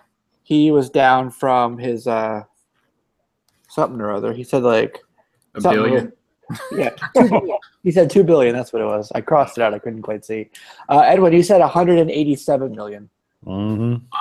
Adam, excuse me, comically flawed. 124 million. I was conservative. I remember that. Yeah. We actually had convinced you to up your estimate, I think. Justin, you said 147. I came in at 130. I was hopeful. Gomez, comic collector, said 150 million. I don't know if he's still here. I haven't seen him comment in a while. But Philly Superman said at least 150 million. So he overshot a little bit too. Mr. Unknown Comics guy said 99 million. There you go. He was So if this was like a blackjack game, he would have been the one to win. The price is right. That's right. Buckshot, you said 192 million. Did I really? Yes. I think that's after the whole, like, because I think my original was like 93, and then you're like, no way. I was like, oh, it's going on a pose. Well, 100 million to it. Let's go. Yeah. And then our final vote on that, or not vote, but estimate was NLC. And he said 190 million. So he was close to you. Yeah. So at 117 million, that makes the winner comically flawed. Yep. Wow. Whoop, whoop. Good job. 24 million. Good he job. won something. Yeah. An amazing Spider-Man 300. Yeah. Yeah, are you sending him that? Postcard. I'll send you a screenshot of it. Speaking of that book, have you guys seen on Etsy that I guess somebody made actual like membership cards? Like there's a ASM 300 club and a Hulk 181 club now. You can have a card carrying member of the club of having a Hulk 181 or Amazing Spider-Man 300. If you go in, those are fun. Much money. I'm gonna start my own club. I mean, so the G.I. Joe number 119 club. Boom, the Cobra salute. That's right. It added the spotlight in too. I think he said in that video too. Yep. Right. Yeah. I remember watching that. We're talking about Jared Osborn. Yep. He did a video a while back. Yeah, he had the whole story. It was actually a really cool story. Yeah. But yeah, man, like it just, I found that to be hilarious because like I just started seeing on Instagram just random people with like just cards like amazing. I'm in the club now. I'm like, what the hell? And then there's a card. I'm like, okay, was this something that they gave back out in like the 80s or something? Because I don't remember this. And then someone told me like, oh no, it's on Etsy, and like they made this card. And it's just like, oh, okay. Yeah, it's a dude in one of the Facebook comic book groups who actually makes it. Yeah. That's funny, man. Yeah. All right, cool. Any other things you want to talk about Homecoming? I really wish we could spoil it right now, but it's still new. I don't want to do that. Yeah. Well, yeah, because one of the things I wanted to ask you guys was, do you think that people were really hesitant to go see it? Because I felt like it would have done better. No. Because of the previous films didn't do that great. No, 192 million is good for an opening. I mean, like that 120 is good for an opening weekend. I mean, following a holiday and everything like that, like it's still summertime. I mean, people are out, on vacation and everything. I think it did well. I think that it's it's not quite Avengers. It's not quite that super huge blockbuster, but it's just something that kind of holds you over until the next one. So I think for what it was, it's pretty good. Pretty good money. Second best opening for Spidey's, only bested by the crappy third one. Oh, really? And that only did so well because part 2 was so good. Right. Yeah, it was like, hey, part 3 should be good too, but nope. We all know what happened there. Venom, Tobey Maguire. They fooled us. It sure did. Took us for suckers. Yeah, it's actually I think like the third highest grossing movie thus far for this year. Like you have Guardians and Wonder Woman, who were the only ones who were better than it so far, right? There was a lot of what were supposed to be tentpole movies like The Mummy, Pirates, Aliens, right? They all tanked. They all did horrible. I saw Aliens. Like about to fall off this weekend. See what the percentages of fall off from first weekend. Yeah. Oh yeah. Yeah, I mean, like I said, it's a holdover. So I mean, I don't know if it's gonna do better this week. I highly doubt it. I think it's gonna start to you'll start to see it kind of wind down. If it can do 50%, it's doing good. Most movies never do 50% the second weekend. Yeah. Mm-hmm. I'm with you, Maki. Alien was. Yeah. I love that franchise. I really want it to be awesome. Me too. As awesome as it was in the 80s, but they just keep disappointing. I guess I can say this ultra spoiling, but it was just like, so you went from a really like kind of like slow open to that they're in trouble, and they get to the place, and then all of a sudden all the action took place in 1 second, and then everybody everything happened all at once, and then they slowed it down again, and then the end was like really predictable, and it was just like, Jesus Christ. Like, it's just like it's almost like they threw it together just to put something out, like, oh, we're gonna lose the license, hold on. Well, that's true. They have to do a movie. That's why they keep putting out like different studio, but same idea applies, where they have to keep making a movie and using that property every like 5 or 7 years, or they lose the rights. Every 5 years. Yeah, 5 years. Yeah. So. And what makes me laugh is like so the if you watch season 4 of Arrested Development, they make fun of the very first Fantastic Four movie that didn't actually end up getting released because like it had to be done in 3 weeks or something like it had to be done in 6 days or something like that, and it's just like and it strikes me as something like that. Like I mean they put the time and the effort into to make it obviously, but it's just like I think they just kind of phoned it in. They're just like, all right, people got other commitments, they got other things going on. We're gonna get Danny McBride, a traditional comedy actor, to be in a horror sci-fi movie. It's gonna work. It's gonna be stupendous. Michael Fassbender is going to save us. You'll see. And sorry, but Magneto couldn't get it done. No. Yeah. All right, Adam's got to go. So thanks for stopping by, man. Appreciate it. Congrats on winning the Marvel No Prize for the estimate. What's going to be the next movie? I don't know what we're going to do next. Like, the next movie, comic book wise, Ragnarok, right? Thor? Oh yeah. Yeah. Okay. And that's in what? Thor. And then Justice League, right? Well, Thor, then I guess Star Wars, then Justice League. Okay, yeah, okay. But Thor's November, right? I want to say it is. Yeah. Oh no, I'm sorry. Well, not movie wise, but we have September is Defenders. No, August. Oh, August. All right. Yeah. And then I guess it's not really comic book, but I mean, if you guys have Netflix, in October there's Stranger Stranger Things. Things. October 27th. Yes. And then even though it's not comics again, but when you look at this Sunday is Game of Thrones is back, so it's I can't wait for that. I'm just I'm happy for it, and it's just like getting to see that first episode is gonna be great, but when it ends, I'm gonna be sad. It's like, I waited all this time for you, and now you're gone. Are you guys gonna see shorter episodes, or only 7 or 8 episodes this season? Yeah. Yeah. Mm. And then next year, the next season is going to be till 2019, and it's going to be. And they're saying they're going to be like an hour and a half long each episode. The ones for this season? For next season, the last season. Yeah. Are you guys going to see the movie starring Enchantress and Green Goblin? No. No. That's a simple and easy no. It looks really cheap as far as like the CGI and everything's concerned. You can just tell they're in front of screens. You can tell they're in front of screens. It's really just like if you watch a trailer on a big screen, it looks really bad. Wait, what movie? Something about the city of whatever 1,000. Oh, Valerian. Yeah. City of 1,000 Worlds. You got Yeah. What's his face and what's her face? The book is nuts. If they can pull off half of the book, it'll be a good movie. Honestly, if they can pull it off, all right. I'm gonna compare it to a movie right now, and this is what it looks like. It looks like a actually cheaper version to me, which is a John Carter of Mars. It looks like a really cheap version of John Carter of Mars. It doesn't look good. To me, it looks like The Fifth Element and Avatar combined. Yeah. I mean, it just. I don't know. I mean, I'm gonna be honest with you. I think I would be just kind of one of those ones where it's just like, you know what?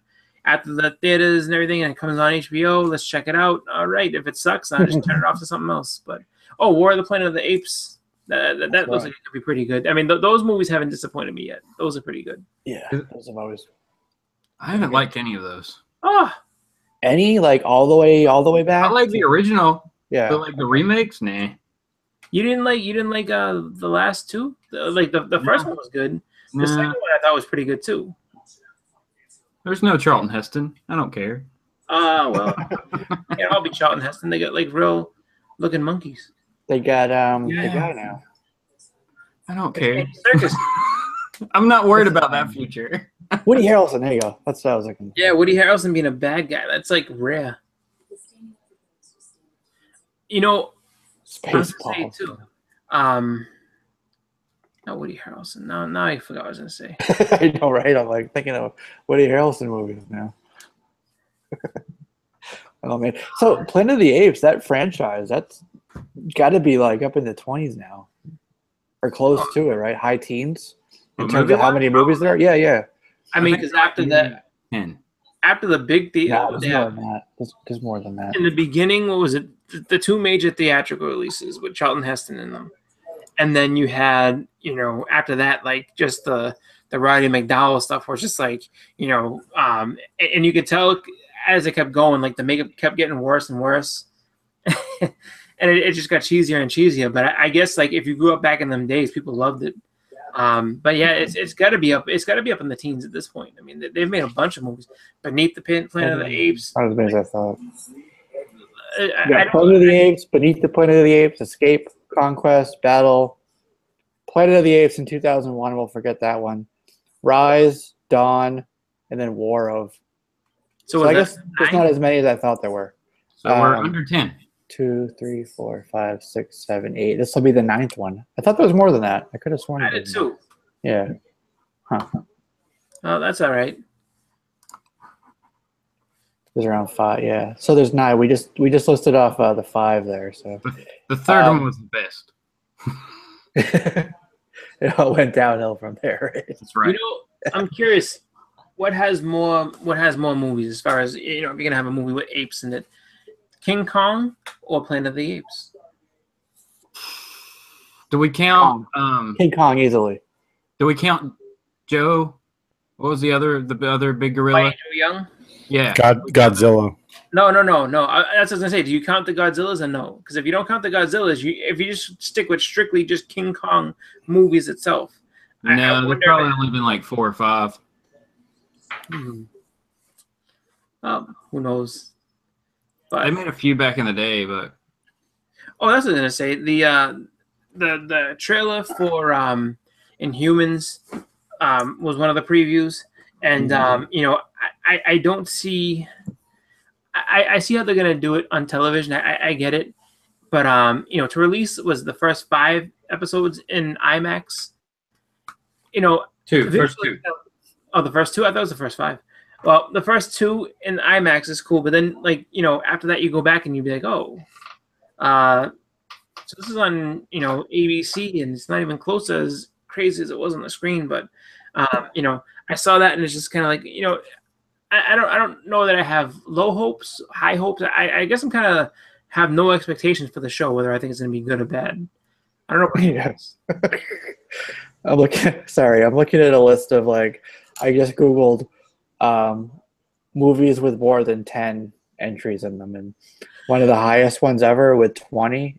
There's Pokemon, there's all the animated ones, but the Debbie Does Dallas series, there's 20 of those. So there you go, Debbie gets Wow. Yeah, there's 20 of those. National Lampoon, there's 18. Whoa. Star Wars, it's counting all the animated ones too. There's 18 of those, all licensed films, it says. So you get your Caravan of Courage in there, Battle for Endor, all that good stuff. What I'm looking for here is the ones we're talking about, but there's some funny ones along the way. So MCU is there. It kind of combines all those together into 16, it says there. Is that updated? Jeez. I know Fast and Furious is getting up there. Yeah, 16. Is that what, like 9? Yeah. 9 soon. Okay, we're at the 15 mark. So The Grudge, so Ringu and The Grudge, those are all combined. Yep. There's 15 of those. Jackie O says James Bond. There's a lot of James Bond. James Bond, there's a ton. Yeah. Air Bud has 14 movies. What the hell? What? Air Bud? Air Bud, yeah. The dog that plays basketball? Yeah, there's a lot of those. 14 He plays other sports too. 13 Star Trek movies. Sweet. 13 Mothra movies. That's a lot of Mothra. That is. All right. The dog So that would be. Is it 13 Mothra? What the hell? Is that your alarm clock? Movies. That's a lot of dust being kicked up. Oh my God! Yeah, Jeff had one. He said the Land Before Time. I think they have like 9 of those too. Yeah. So there's 12 Friday the 13th. Shouldn't there be 13? Wow. Reverse Jason count? For the AVP universe, there's 12. So it's counting Aliens and Predator and Aliens v Predator. And the 12th one is next year's Predator. Nice. What about Chucky, Child's Play? I think they only had like. Oh, actually, you know what? There was a bunch of the Bride of Chucky and all that crap. Yeah, Seed of Chucky. All right, I'm down to 10 films. That's a lot. Dang. X-Men movies. There's 10, it says. Oh, yeah, if you include like Origins, Wolverine. Yep, First Class, all that. Yep. Deadpool is in there. It's that world. Yeah, 10 of those. McBride, there's 10. I think we said that earlier, right? No, we didn't. We said something. Oh, yeah, you said Danny McBride. That's what I was thinking of. Danny McBride. All right, 9 films. Hellraiser, 9 films. Oh, yeah. Sweet. All right. But with the Friday the 13th, did they include like Jason versus Freddy and That's the only one. Wasn't he like in space one time or something like that? Jason X. That was number 10. Was that 10? Yep. They froze Jason. Now he's 1,000 years in the future on a cargo ship. How's it gonna end? Yeah. Nightmare on Elm Street, 9. Yep. Pink Panther, 9. All right.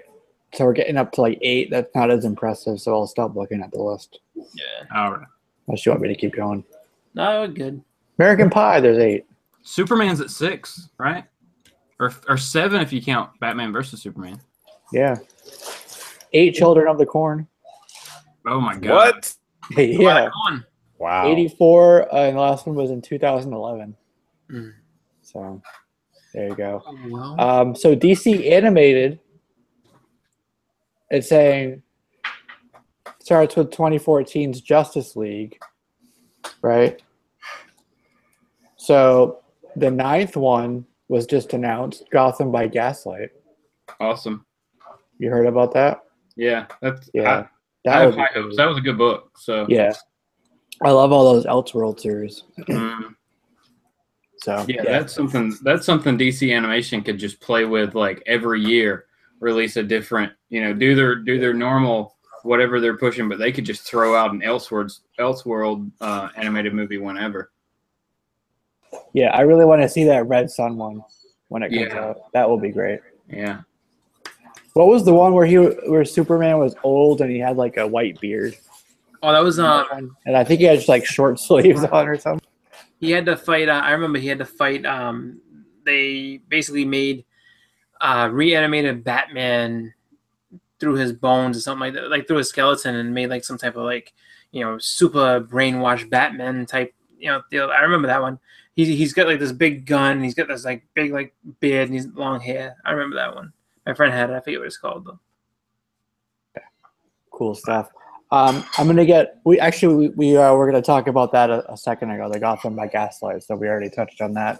Could skip that now. A couple things I did want to mention that just recently dropped. It's not on the schedule, so surprise. For Marvel Legacy, all those covers you saw where it was like a fade. Yeah. They're actually going to be getting a lenticular version. So. What? Yep. You're going to get it for those first issues. Awesome. Lenticulars. More gimmick. Boom. They're trying to be DC, if you ask me. It's the 90s all over again. Yeah. Oh no. Yeah.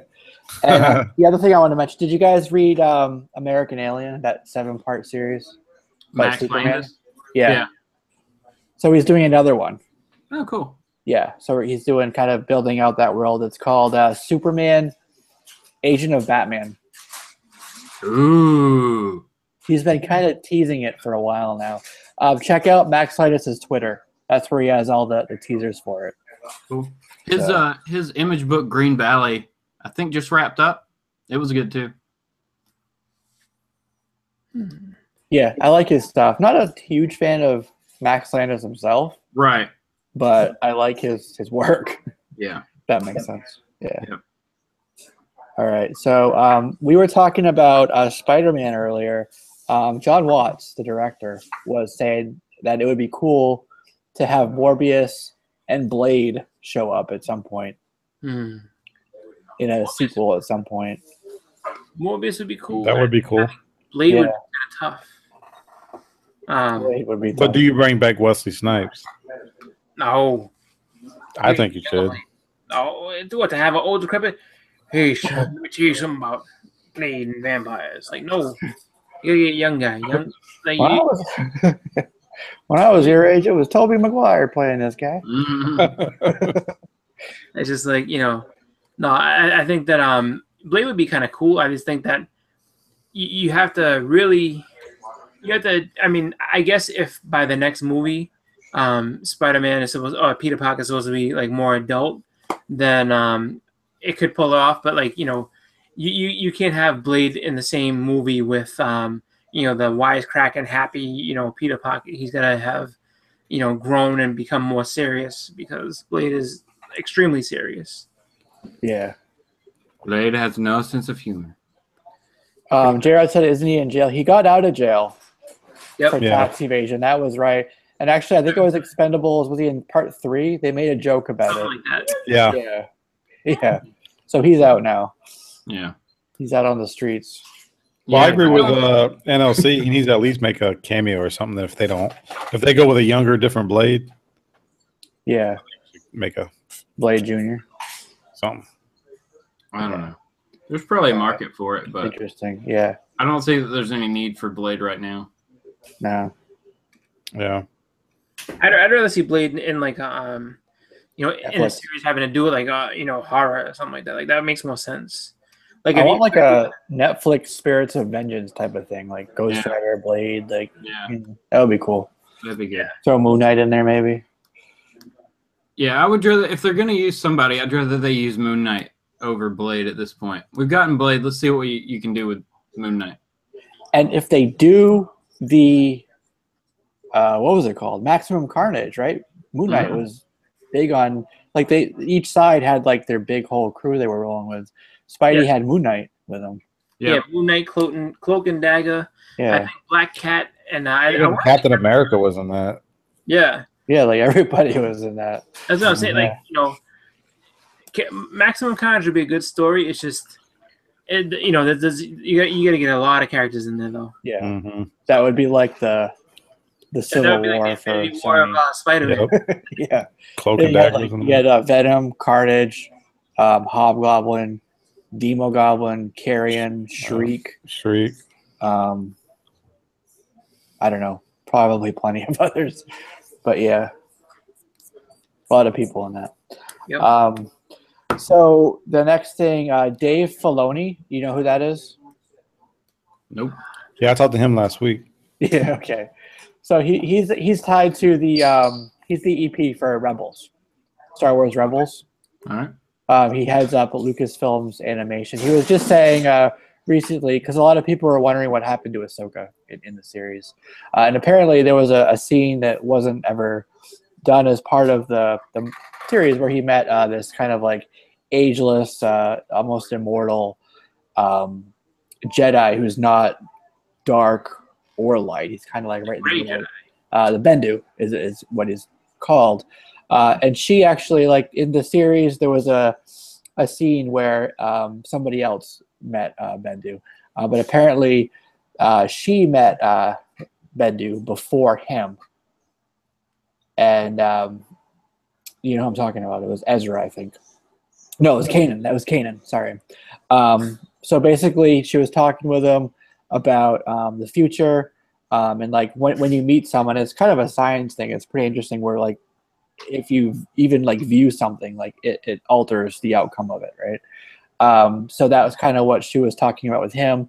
And they were talking about, so now that things have changed since we spoke to each other, does that mean I'm going to die? Right? Mm-hmm.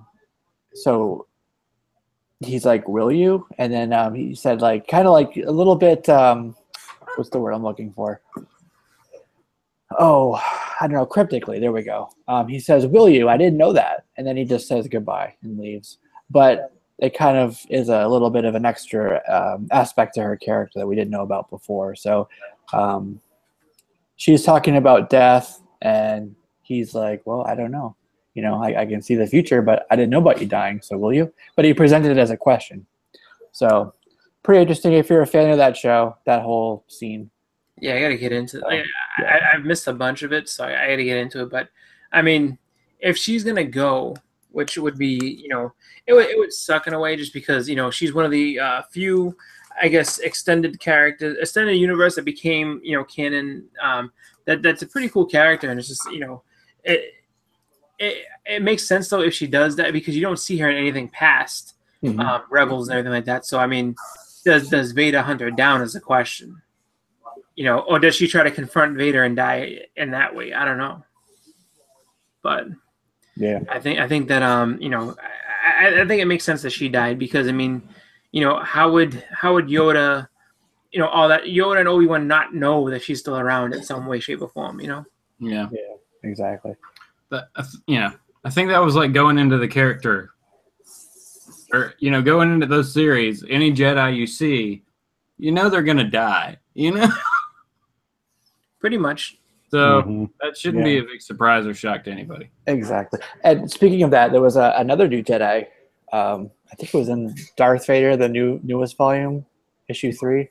A new Jedi appeared. So it'll be interesting to see what the fate of that new character is as well. Dead. Yeah. Well, that's what I'm thinking. Like, I don't know. Yeah, I know Dr. Afro came out in volume 1, issue 3, and she's still around there. They got big plans for her. Let me tell you. Yeah. I keep saying it, and I'll keep saying it. Keep an eye on Dr. Afra. But this new guy, I'm not so sure about him. But the question about her is that, you know, are they going to bring her into the movies in some way, shape, or form? And if they do, I mean, I mean, she would be long dead by this point if she was a contemporary of Darth Vader after he got, you know, changed into the suit. So, you know, how and why and everything like that. I mean, if she's going to stay just a comic character, fine. I just can't see her in a movie, like an actual, you know, live action movie. She will be. It seems that way. Because, well, I mean, but think about already it. in the game. They keep doing like flashback movies, Rogue One, Han Solo, like so they could just do another like, you know, yeah, between this movie and this movie, this happened, you know. Yeah, exactly. Yeah, it's gonna be kind of crazy to see what happens with you know, that whole thing. Like if they're gonna, you know, make these you know, the prequel movies, and then after these basically the you know, just flashback movies or whatever, you know, what happens after, you know, The Last Jedi and you know, the final movie in this trilogy. Mm-hmm. Are they gonna keep that universe expanding and going, or are we just gonna get a bunch of flashbacks and just kind of just like, oh well, like, you know, in between this and this is what happened, and then you know, after Han Solo did this, like this also happened, Han Solo 2 and da da da. I mean, I know they want to keep making movies going forward, so I guess, you know, when you get all the characters that you know and love and have their movies being you know, already said and done, you know, at that point I guess you got to keep extending the universe out. But it's just like, do you continue on with Rey, or do we, you know, speed past 30 years from Rey and then you know, new conflict happens? Like you know, it's kind of, you know, it would be nice to know what they have going on, but of course that's all, you know, going to be tight-lipped and, you know, lock and key and everything like that. So exactly. Yeah, episode 9 is interesting. Like, it was obviously originally planned as three sets of 3 movies, right? And that was supposed to be like, you know, the Skywalker saga, and that was going to be it for them. So episode 9 is supposed to be like the finale of that, what was originally planned. But yet we know that they're doing movies every year for years and years and years. So, yeah, you know, that whole, like, it's supposed to be final, but yet we know the universe is ongoing, is going to be an interesting sort of, I'll call it an issue. It's an interesting issue to tackle for them, right? How do you kind of close out the Skywalker saga, but at the same time have it all continue? Yeah. Right. I don't know. I'd be happy if they like jumped back in time. Like the Jedi Order was around for thousands of years, you know? Let's pick a different family a couple thousand years ago or something and see what their story was. Yeah. We could tell that story about, you know, the original, the Jedi Order. Yeah. Let's do something fun like that. Yeah. You got a whole big toy box. That's right. Yeah. You don't have to keep playing with the same ones. We'll look at the other ones too. Come on. What I did like about the pre current canon stuff was that they would go way away from like the main series, right? Like, but now it seems like they want to kind of keep everything tied really closely to the movies. Like they're afraid to, like, I'm trying to think of a good example, but like going, I don't know, just far out, you know, telling a completely unique story set in the world, right? Yeah. But no, everything now has to be tied to these main movies, it seems like. So I think if they kind of cut that tie a little bit, they'll have so much more that they can do. How many Star Wars fans do you think are out there, though, that just don't even care?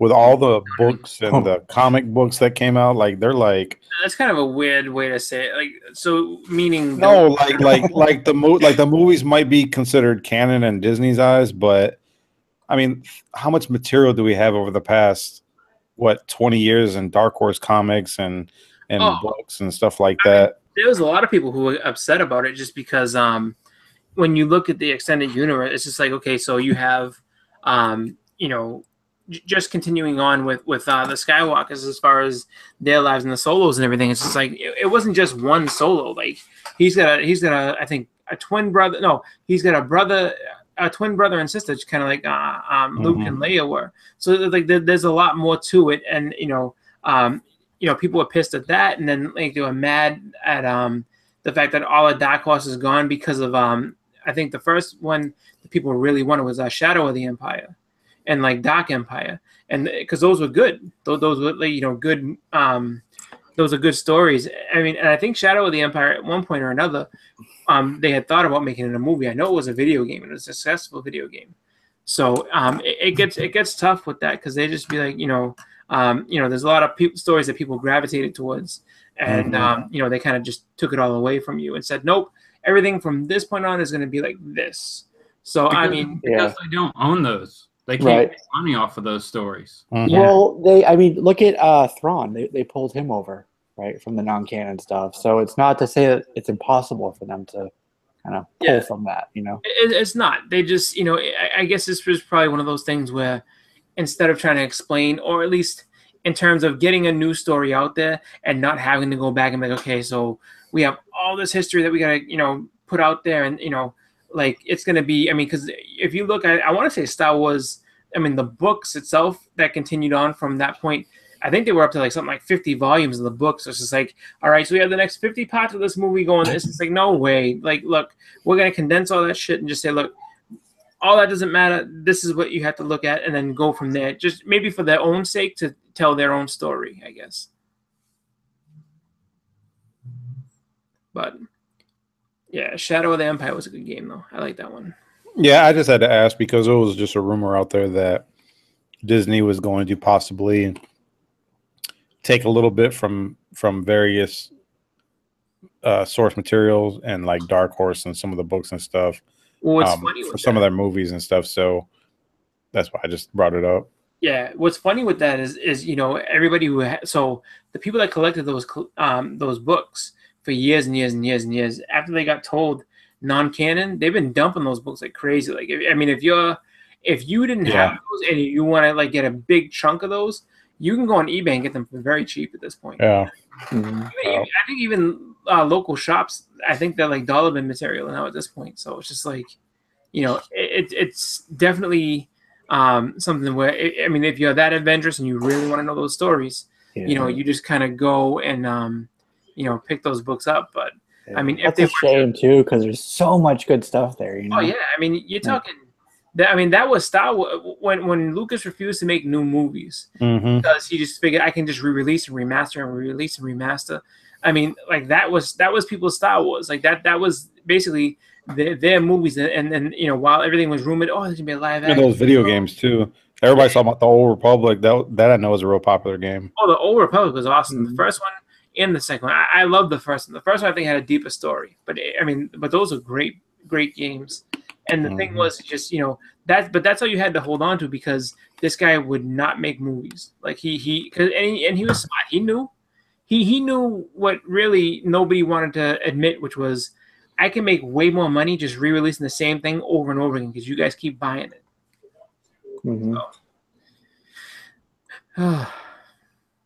NLC says he's finding a bunch of them at the Goodwill. Yeah. They're just like being dumped over there. Yeah, because people don't want them anymore. It's just like you can't. All right, if you held those books thinking that like, all right, first appearance of this character, and it's going to be worth money because in the '90s it might have been worth some money, and you figure you hold on to a book. People figure that mentality of, well, if the first Spider-Man is worth thousands now, and it's only been around for like 30 years, when this book's 30 years old, it's going to be worth thousands too. And then come to find out, they kill it from the canon. And then you're just like, oh God, like I have this book that literally is worth, I can't give it away. So fuck it.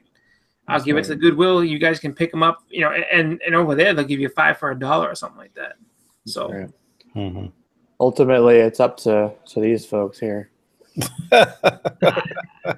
Right. Pretty much. The Death Star. The Death Mouse. But you know what though? Everybody thinks that it's all just going to be one and done with that. And I think that in order to keep stories going, you're going to have to kind of draw from that, maybe borrow from it. I just wonder if they reintroduce it as canon and let's say they borrow from or kind of try to not parody, but they just kind of straight up steal it. But like instead of it being Race Bendar or something like that. It's Mace Fendar. It's just like, oh, like that's the guy's name. But it's like, no, that's a clear copy of this guy that we made out. Like this is I wonder if Dark Horse has any rights to go after him. I mean, like, look, you guys are now coming after our canon, and you said this wasn't part of yours, so it's our story. You owe us money for it. Well, it's like when the first appearance of what's her name, the chick from Spawn. Priest or Angela? Angela. Yeah. Like different publisher, but everybody went and bought all those Spawn #9s up. Yeah. That was an interesting story. They had a long legal battle over that. Like Todd had pulled in a couple people to do that issue actually, right? Yep. And then they didn't get really any money for it, so they went to fight over it, and eventually I can't remember his name. Neil Gaiman, won the rights to the character. Yep. And obviously sold into Marvel, but yeah. That was an interesting story. Yeah, I mean, that whole legal battle thing. So I was wondering, it's like, would, like, let's say they did use characters from it, like, would they have any kind of legal recourse if it was just like, let's say they just straight out used, like, they were brazen, used it, didn't pay it, and then, would Dark Horse be able to say, like, no, that's actually our Star Wars, like, you disconnected from it, so we own this, and you guys owe us money now. Like, I feel like that would be a little ironic. I would assume it's all part of the licensing agreement. It's probably sorted out. If anything, Disney would just throw money at Dark Horse and say, "Shut up." Right. Because I figure, like, because I mean, could you imagine that though? They'd be like, "Oh, you know what? They'll just buy Dark Horse." Yeah, they'd be like, "Oh, shut up, we'll buy DC." Could you imagine that though? A Marvel DC. Dun dun dun. And then everything that Dark Horse did would all of a sudden be canon. Right. Yeah. It's all back in. If you held on to those books, you did good. Yeah, right. All right. A little while ago, I asked if there were any Alice Cooper fans. In the chat.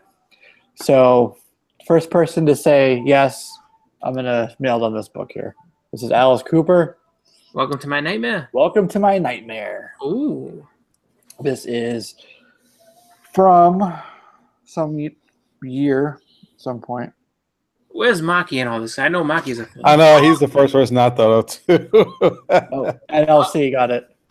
NLC gets Alice Cooper. Welcome to my nightmare. It collects. Does it have that one of the series by Joe Harris?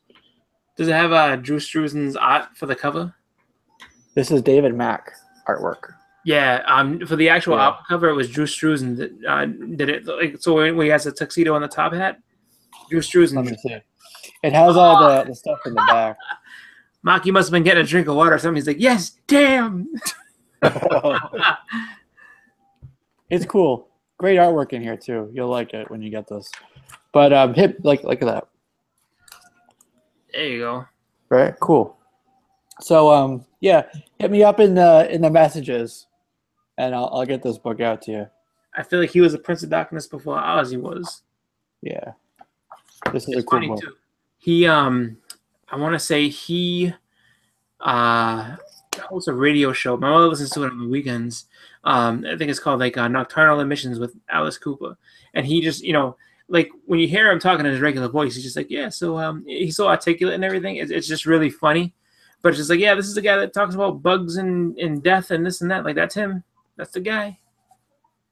Super cool guy. Like Alice Cooper's he's an American classic. He's awesome. J-Rocks wants to see some interior art. So we'll just do this real quick here. We got one more thing to touch on, and then we'll talk about new books for tomorrow. So check that out. It's just a splash page I opened up too. Am I in the cover? I mean, am I on the thing? Yep. Okay. Who likes beef? Beef? I'm reading the chat. Yeah, that wasn't like me just saying that. Why you got to talk about food, man? Meatloaf. I'm hungry. Jeff. Oh, that was Jeff. I couldn't see the thing. Do not test the Lord of Nightmares, boy. Boy. Wait. There we go. Okay. Is that good, J-Rux? You want some more? Let me do one more page. bonus material. You get some bonus material. Check that out. It's got some old cover art in There it. you go. Some classics. God damn shit. Fuck. There we go. One more page. Whoop, there we go. All right. Pretty cool. Cool. So you get that. All right, I gave away 2 books. And the reason I did that, that's just a little bit of a taste. I did hit my 1,000 mark, which is, for me, I never thought I would be there. Yeah. I think it's cool. So I'm going to be doing a giveaway very soon, whether it's here or just a video I do here on the channel. Expect that coming up very soon. So just figured I would do a couple things here just to celebrate that and celebrate the fact that we're at almost 50 episodes. Wow. Yeah, we're getting there, guys. So congrats to, it was J-Rod, right? J-Rod Ham? NLC won that. NLC Well, production. NLC, but the other book went to J-Rod, right? The Beetle book. Yes. I don't know. His remark was, "Who doesn't like the Beatles?" I remember That's that. right. Yeah, that's right. Yeah, exactly. It's just true, right? Which, I mean, who doesn't? So yeah, so there we go. So there's that. Congrats, guys. All right, so I wanted to mention something really briefly. We do have San Diego Comic-Con coming up very soon, of course. Yep. That's not news. There's a lot of stuff coming up already. If you like Michael Turner, Aspen's doing a bunch of covers for that. Of course, the foil covers are coming back. If you guys like those last year, there was Batman, Wonder Woman, Harley, all that stuff.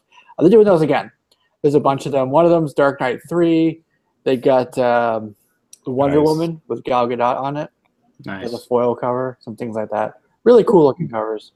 But they're going for a good buck right now on the Bay. Really? And they're not even out yet? Not yeah, they're pre-orders. You're Dang. within that like 30-day window or whatever it is. You know, so you're still buyer protected. But yeah, people are putting up pre-orders right now. I don't think anybody's guaranteeing 9/8 this time around. But yeah, A foil cover better be. well, a lot of them were finger effed last year. People were looking through them, and they were on the racks and stuff. You know, what happens is that DC or what is it called? Like Graffiti, I think, which is next to DC. They put them all out at the beginning. And then when the dealers are all setting up, what they'll do is go buy them for $15. Like the dealers will buy stacks of them, bring them back to their own booth, and like set the price for like twice as much, or set them out to the pre-order people who paid twice as much. So, yeah. So Jackie, no way there could be more Turner covers. There's a series of them. They're probably just like remastered to kind of pull from Marvel, but Superman, Batman, like where he did the Supergirl stuff, that's what they're doing. A lot of the Supergirl stuff, as the cover. So nice.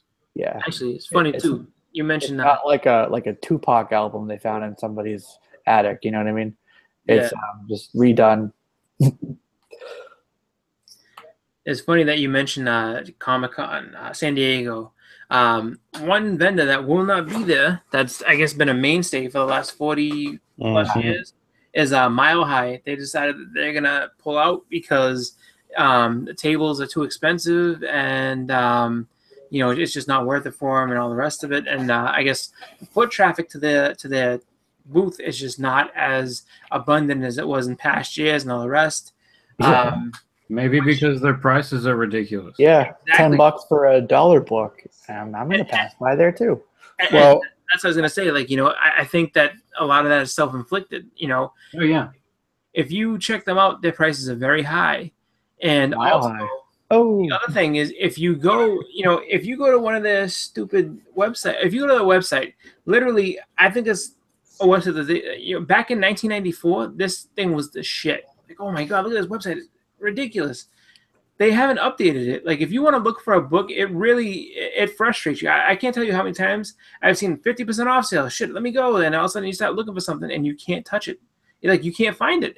Literally, you get a headache trying to do it. And you're like, you know what? Forget it. I don't want it. So, and then if you go on eBay, you know, they do have a page on eBay, and a lot of that stuff is overpriced. So, I mean, I wonder for somebody like them, is it something where they're kind of coming to terms with the fact that maybe, you know, the, I guess they're to blame for some of the stuff that's happening. And on top of that too, I wonder how many books were damaged when they had that big ice storm. You know, it's kind of tough to deal with all that. Like they're very high priced. Website sucks. And then two, you got to wonder how many of those books you're getting that are damaged because from hail. I was talking to my LCS, and he's gone to San Diego for the past, I think, 7 or 8 years in a row, and he said Mile High kind of lived and died by like half off trades. And not only that, but he said that a lot of their stuff that they would have there was crap. And one of the things I do want to kind of point out, I think that a lot of people who've been in this comic book industry for so long, I think they get stuck in this old school mindset that it's kind of hard for them to, adapt to change and evolve with their business strategy, selling strategy, and stuff like that. So, I think absolutely, and I think Chuck kind of like has his perception of himself as like this like God in the comic book world, right? Like it's a privilege to buy a book from Mile High, you know what I mean? So that's going to be in the price, you know, you're paying for the privilege to buy from like the pedigree collection or whatever, you know what I mean? Yeah. And then like one of the things with him, he sent out a newsletter about it. One of the things he was bitching about was last year's San Diego Comic-Con, they had an issue with the truck. They rented like a big rig where they brought in all the books. And somehow it didn't show up. So they were just sitting there like basically all Thursday or Friday or whatever with their lot, their big old like $16,000 lot. And that's what the price was last year. And one of his complaints was that none of the staff came over to say, oh, how are you? We're sorry, you know, like pat him on the back and give him a hug. So he's thinking like, oh, I've paid all this money all these years. I'm entitled to like, you know, some privilege there, and he didn't get that. So I think he was like kind of pissed about that, and it was kind of like hitting on his ego too. You know what I mean? Yeah, and one of the things I heard about San Diego Comic-Con is that you have to constantly be going every year because you lose your spot. Are in danger. Yeah, because everybody wants a spot there, and you're in danger of losing your spot if you don't show up. So not only that, there's a years-long waiting list. Yeah, and it's not just for this year. He might lose it for the next few years. I mean, who knows? Like he said that straight out. He realized that, like he said, for the first time we're withdrawing, we're done. They won't invite him back. I mean, when you got to figure, there's probably some other shop that's like, you know, more up to date, more ambitious, and really wants to be in there. That's going to take his spot. You know what I mean? Or multiple shops that are going to take his spot. I mean, because you got to figure his area had to be probably like one whole side of a room. It's just like we got like 20 vendors where he used to be. I just wonder, like, how big is the actual like comic book market at San Diego Comic-Con? Is it still a comic convention? Yeah, I'm just saying, is it still a comic convention, or is it turned into a pop culture? No, it's pop culture. Pop culture. Definitely pop culture. So I mean, that may be the attitude of a lot of actual comic book vendors to start pulling out of those because it's very hard to make any money. People just aren't coming to those shows for actual comics. Yeah, it is. My LCS said that he spent I think he said he spent 10 grand. I don't know if it was just for the booth and everything, or if it was just to get the hotels and travel arrangements and to pay for all of his staff. But it's expensive, and we've talked about this. I think there are just too many conventions out there. My LCS said he's not doing none of them this year. There's just too many of them, and he doesn't hardly make that much money off of them. Yeah, it's kind of sad. Seems like people forget, well, not us type of people, but the showrunners or whatever kind of forget that it's the comic books, it's the creators, it's the that's what gave them this leg to build on. Yeah. Like that was Boston's a weird analogy. That way Boston's actually going, way out this year, and I mean, there's a lot of actors who are going to be there, and they've picked a venue that's like twice the size of the old one, and it's just kind of like and it sounds all well and good and great, but it's just like shit, man. It's just like I already can see the writing on the wall. It's just like so. I mean, I'm hoping that they can be like, all right, look, actors are over here. comics are over here, and everybody has an equal space, but I kind of get the feeling it isn't big. Actors have this big, huge area. Comics, you get that corner right over there, share the space, and be happy. So we'll see. But yeah, exactly. And Biggie just made a good point, and I 100% agree. This is exactly why the smaller cons are better. Those are the ones where it's all about the comic books. You got your comic book vendors there, $5 to get in. Yeah, That's right. Exactly. So, all right, guys, we're kind of getting a little bit late on here, so this is an awesome subject, but let's touch on some books coming out for mañana. What are you looking for? I got a couple things I listed off here. Get the, in my opinion, the best book with the best cover tomorrow is the what is the Venomverse? Edge of Venomverse with the Gwenpool. Yeah, like man, that is a cool cover, and I got that one and the variant in my box. But and actually, while we're talking about variants and stuff, I looked at all the Jim Lee stuff. Yeah, the cons. I'm not impressed with it. I didn't have a desire to get any of them except for maybe the Bishop one. Yeah, and I think that was like I'm like, why is Bishop on an Amazing Spider-Man?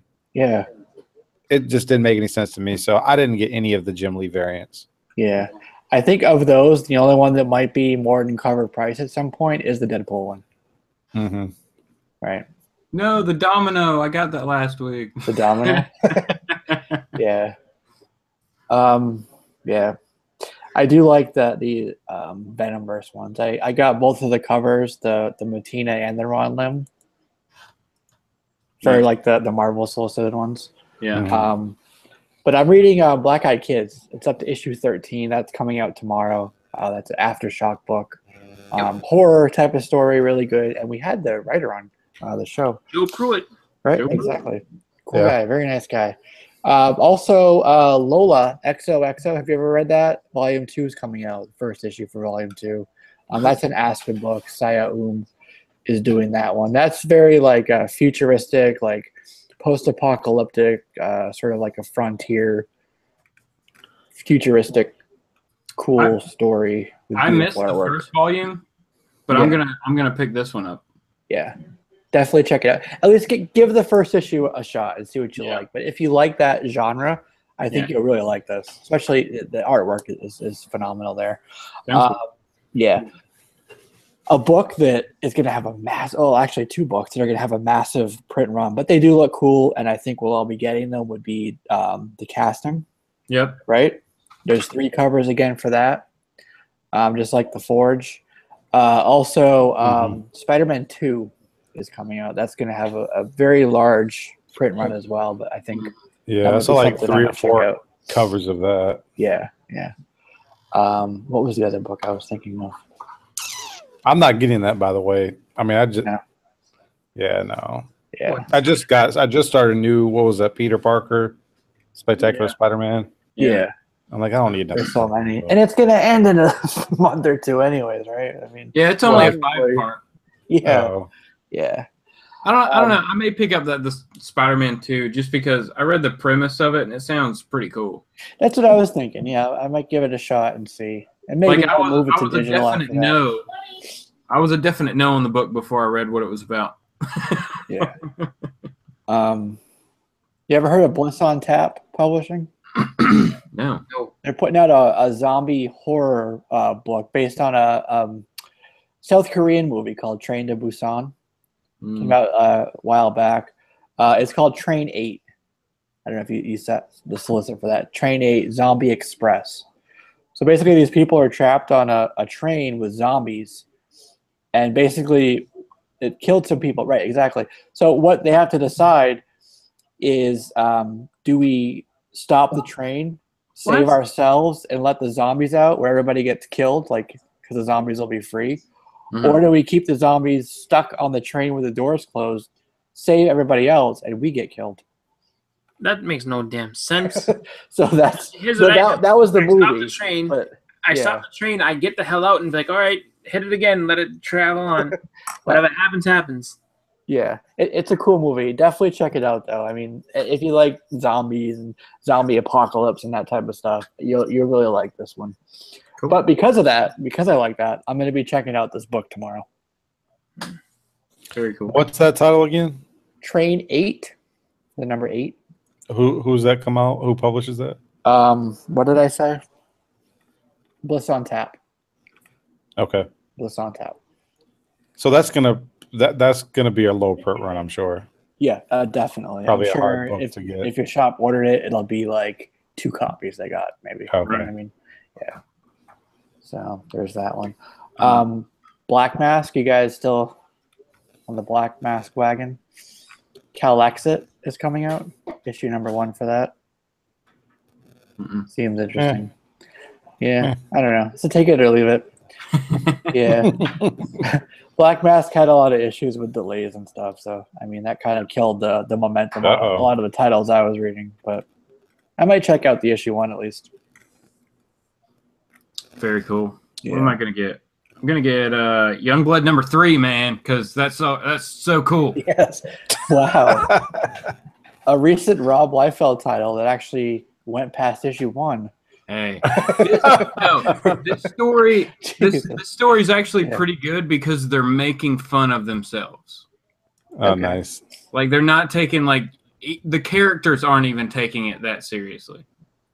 They're like, we don't even want to be Youngblood because we have such a stigma attached to us.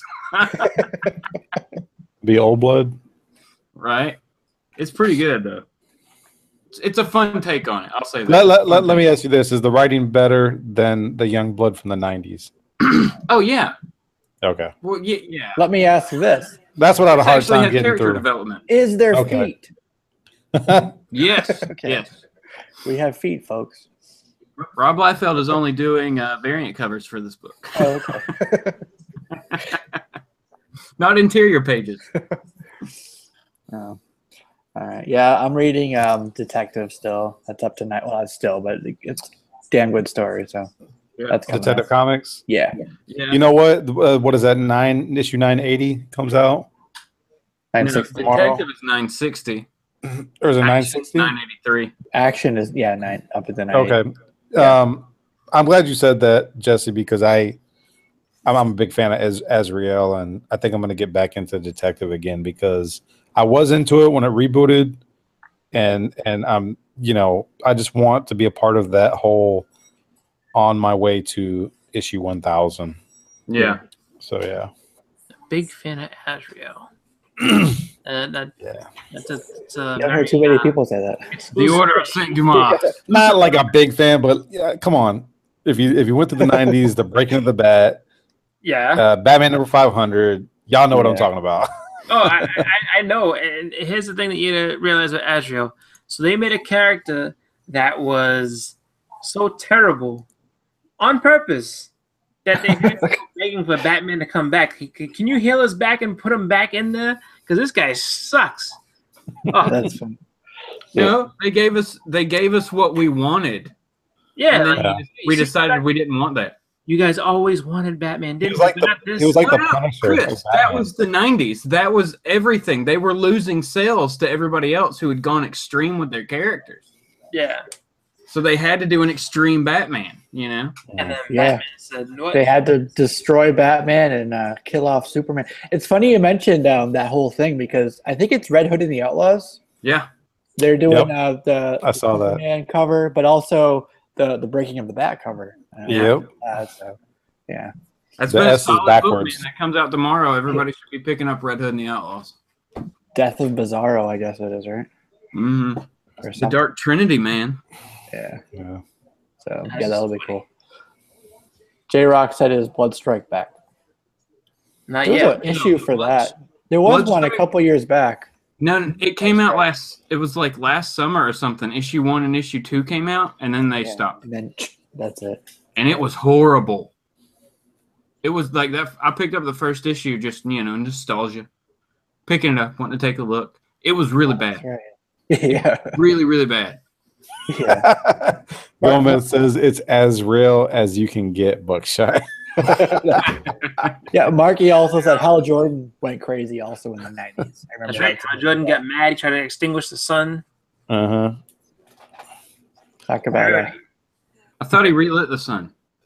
No, well, he relit it when he came back to his senses, but he got pissed off. Oh yeah. More power, and Superman's like, none of us can stop him. Spectre, you go stop him. Look what you're doing. He's like, you're right. I'm gonna take these rings off, and I'm gonna become the Spectre. Goodbye, everyone. That's how that went. Yeah. All right, guys. So that is the books for tomorrow. Let us know what you're getting, what you picked up, what you liked or didn't like, and we'll talk about that and continue the conversation down in the comments once this is uploaded. But final thoughts, guys. Anything you want to say here before we, sign off? Yeah. Oh, here we go. This is one that this was in my last video, and I'm probably killing my own views by saying this, but you know what? I rented on this, and I have to show everybody. Like on eBay, just be careful what you look for. And I kept it like this just so I could show it. Be careful, because there are people that don't know how to ship books, and they say they don't say it comes in the bag, but you be like, oh, the book is bagged. Yes, freezer bagged. This God, not acceptable. Right. Yeah. I'm telling everybody this that watches this show, this shit is not acceptable. You all know this. We all know what this white line means. Freezer. This is not a bunch of beets or a couple pieces of pork chop. This is a book, man. Put it in the real comic book and bag and board. Jesus. It would have been That's better old if they put a school. piece of cardboard in there. Dude, if I had seen a piece of cardboard, I would have. Honestly, I laughed when I first saw it. I was like, you got to be kidding me. I just started laughing. But, I mean, it's just, freezer bag. It's just, it makes me wonder, like, my first thought was, oh, let me see what else this guy has. Let me go back and try to buy some more. And I was like, you know what? No, because then they come like this. It's going to make me upset. In all fairness, they did listen to you and put it in a bag. J. Russ has a big Mylar. Yeah, big Mylar. If only. But no, other than that, it just made me laugh. I think I'd leave off a little humor there. But my only other advice is, hey, go out and get yourself a back issue if you can afford it. If you get the time, if it's a light week for you, pick up a back issue. Just make sure, it's something that, is good for you and not something that you just kind of, like, don't do it because I said it. That's all. Just kind of have some fun, pick up some stuff, read the classics every once in a while. Kind of like, going back and reading, like, Macbeth or something like that. Someone else with Shakespeare. Right? Yeah. But no, everybody have a good week. Enjoy comic book day, and just collect what you like and have some fun. Right on. Cool. All right, Justin. Yeah, all that stuff. Thanks everybody who showed up in the chat, man. That thing's been going nuts the whole time. I can't name everybody because everybody's here. So thanks everybody. There you go. Nice. Just normal stuff coming out for me this week. Haul, actually doing a review of Nightwing 24 from last week. That book was pretty solid, man, and definitely ends on a super cliffhanger. So excited to kind of talk about that and go into that. And then later this week, Sunday Morning Comics will be back on Sunday morning. So I'm pumped about that also. First time in like 3 weeks. It'll be back in the morning. So we'll get back to our international crowd on there. Cool. Yeah, and you hit a milestone very recently as well on your channel. Yep. Right? Across 400 subs. 400. Woo! On the road to 500. That's right. Right. That was awesome. Came out of nowhere. Yeah. Awesome. Congrats on that too, by the way. Thanks. All right. Edwin. You're up to I don't really have a lot to say. Just I'll be doing my third live auction this Sunday, 7 p.m. Eastern. I want to thank everybody in advance for all the positive support that I've been getting behind it. It's been a blessing and a lot of fun, and I just really tried to make people happy doing it. But I'll be doing that. I'm kind of struggling right now with what to do with the raffle that I have to do with everybody that bought something from the previous auction. But I got that, and I got a 1,000 subscriber giveaway that I'm going to start as soon as I hit 1,000 subs. And I'm already working on some freaking awesome prizes and giveaways. You're gonna want to check it out. Just trust me on that. It's gonna be awesome. That's it. All right, very cool. Looking forward to that. Absolutely. I do want to give a couple of shout outs, one of which would be to the NY Warriors. They had a milestone show. I believe it was Monday, right? Or last Monday. But they did a bunch of giveaways on there as well. I happen to have won something from Manny NYC. So very cool. Awesome show they have over there. So keep checking that out. Lords of the Longbox, TiVo, is doing a 1,600 subs giveaway as well. He has a contest running. So go over to his channel and check that out. See what he's got. Awesome prizes there for it's sort of a collab he's doing with KRS Comics. So that is excellent. That's Lords of the Longbox. And the other one I want to give a shout out to as well is the Blasted or Stash It crew.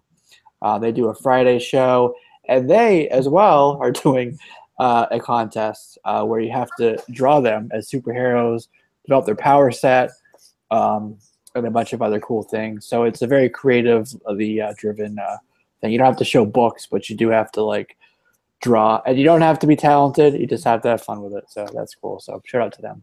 That'll do it, guys. This is episode 48, and we will see y'all next week. Have a good one. Have a good one, everybody. Bye, everybody.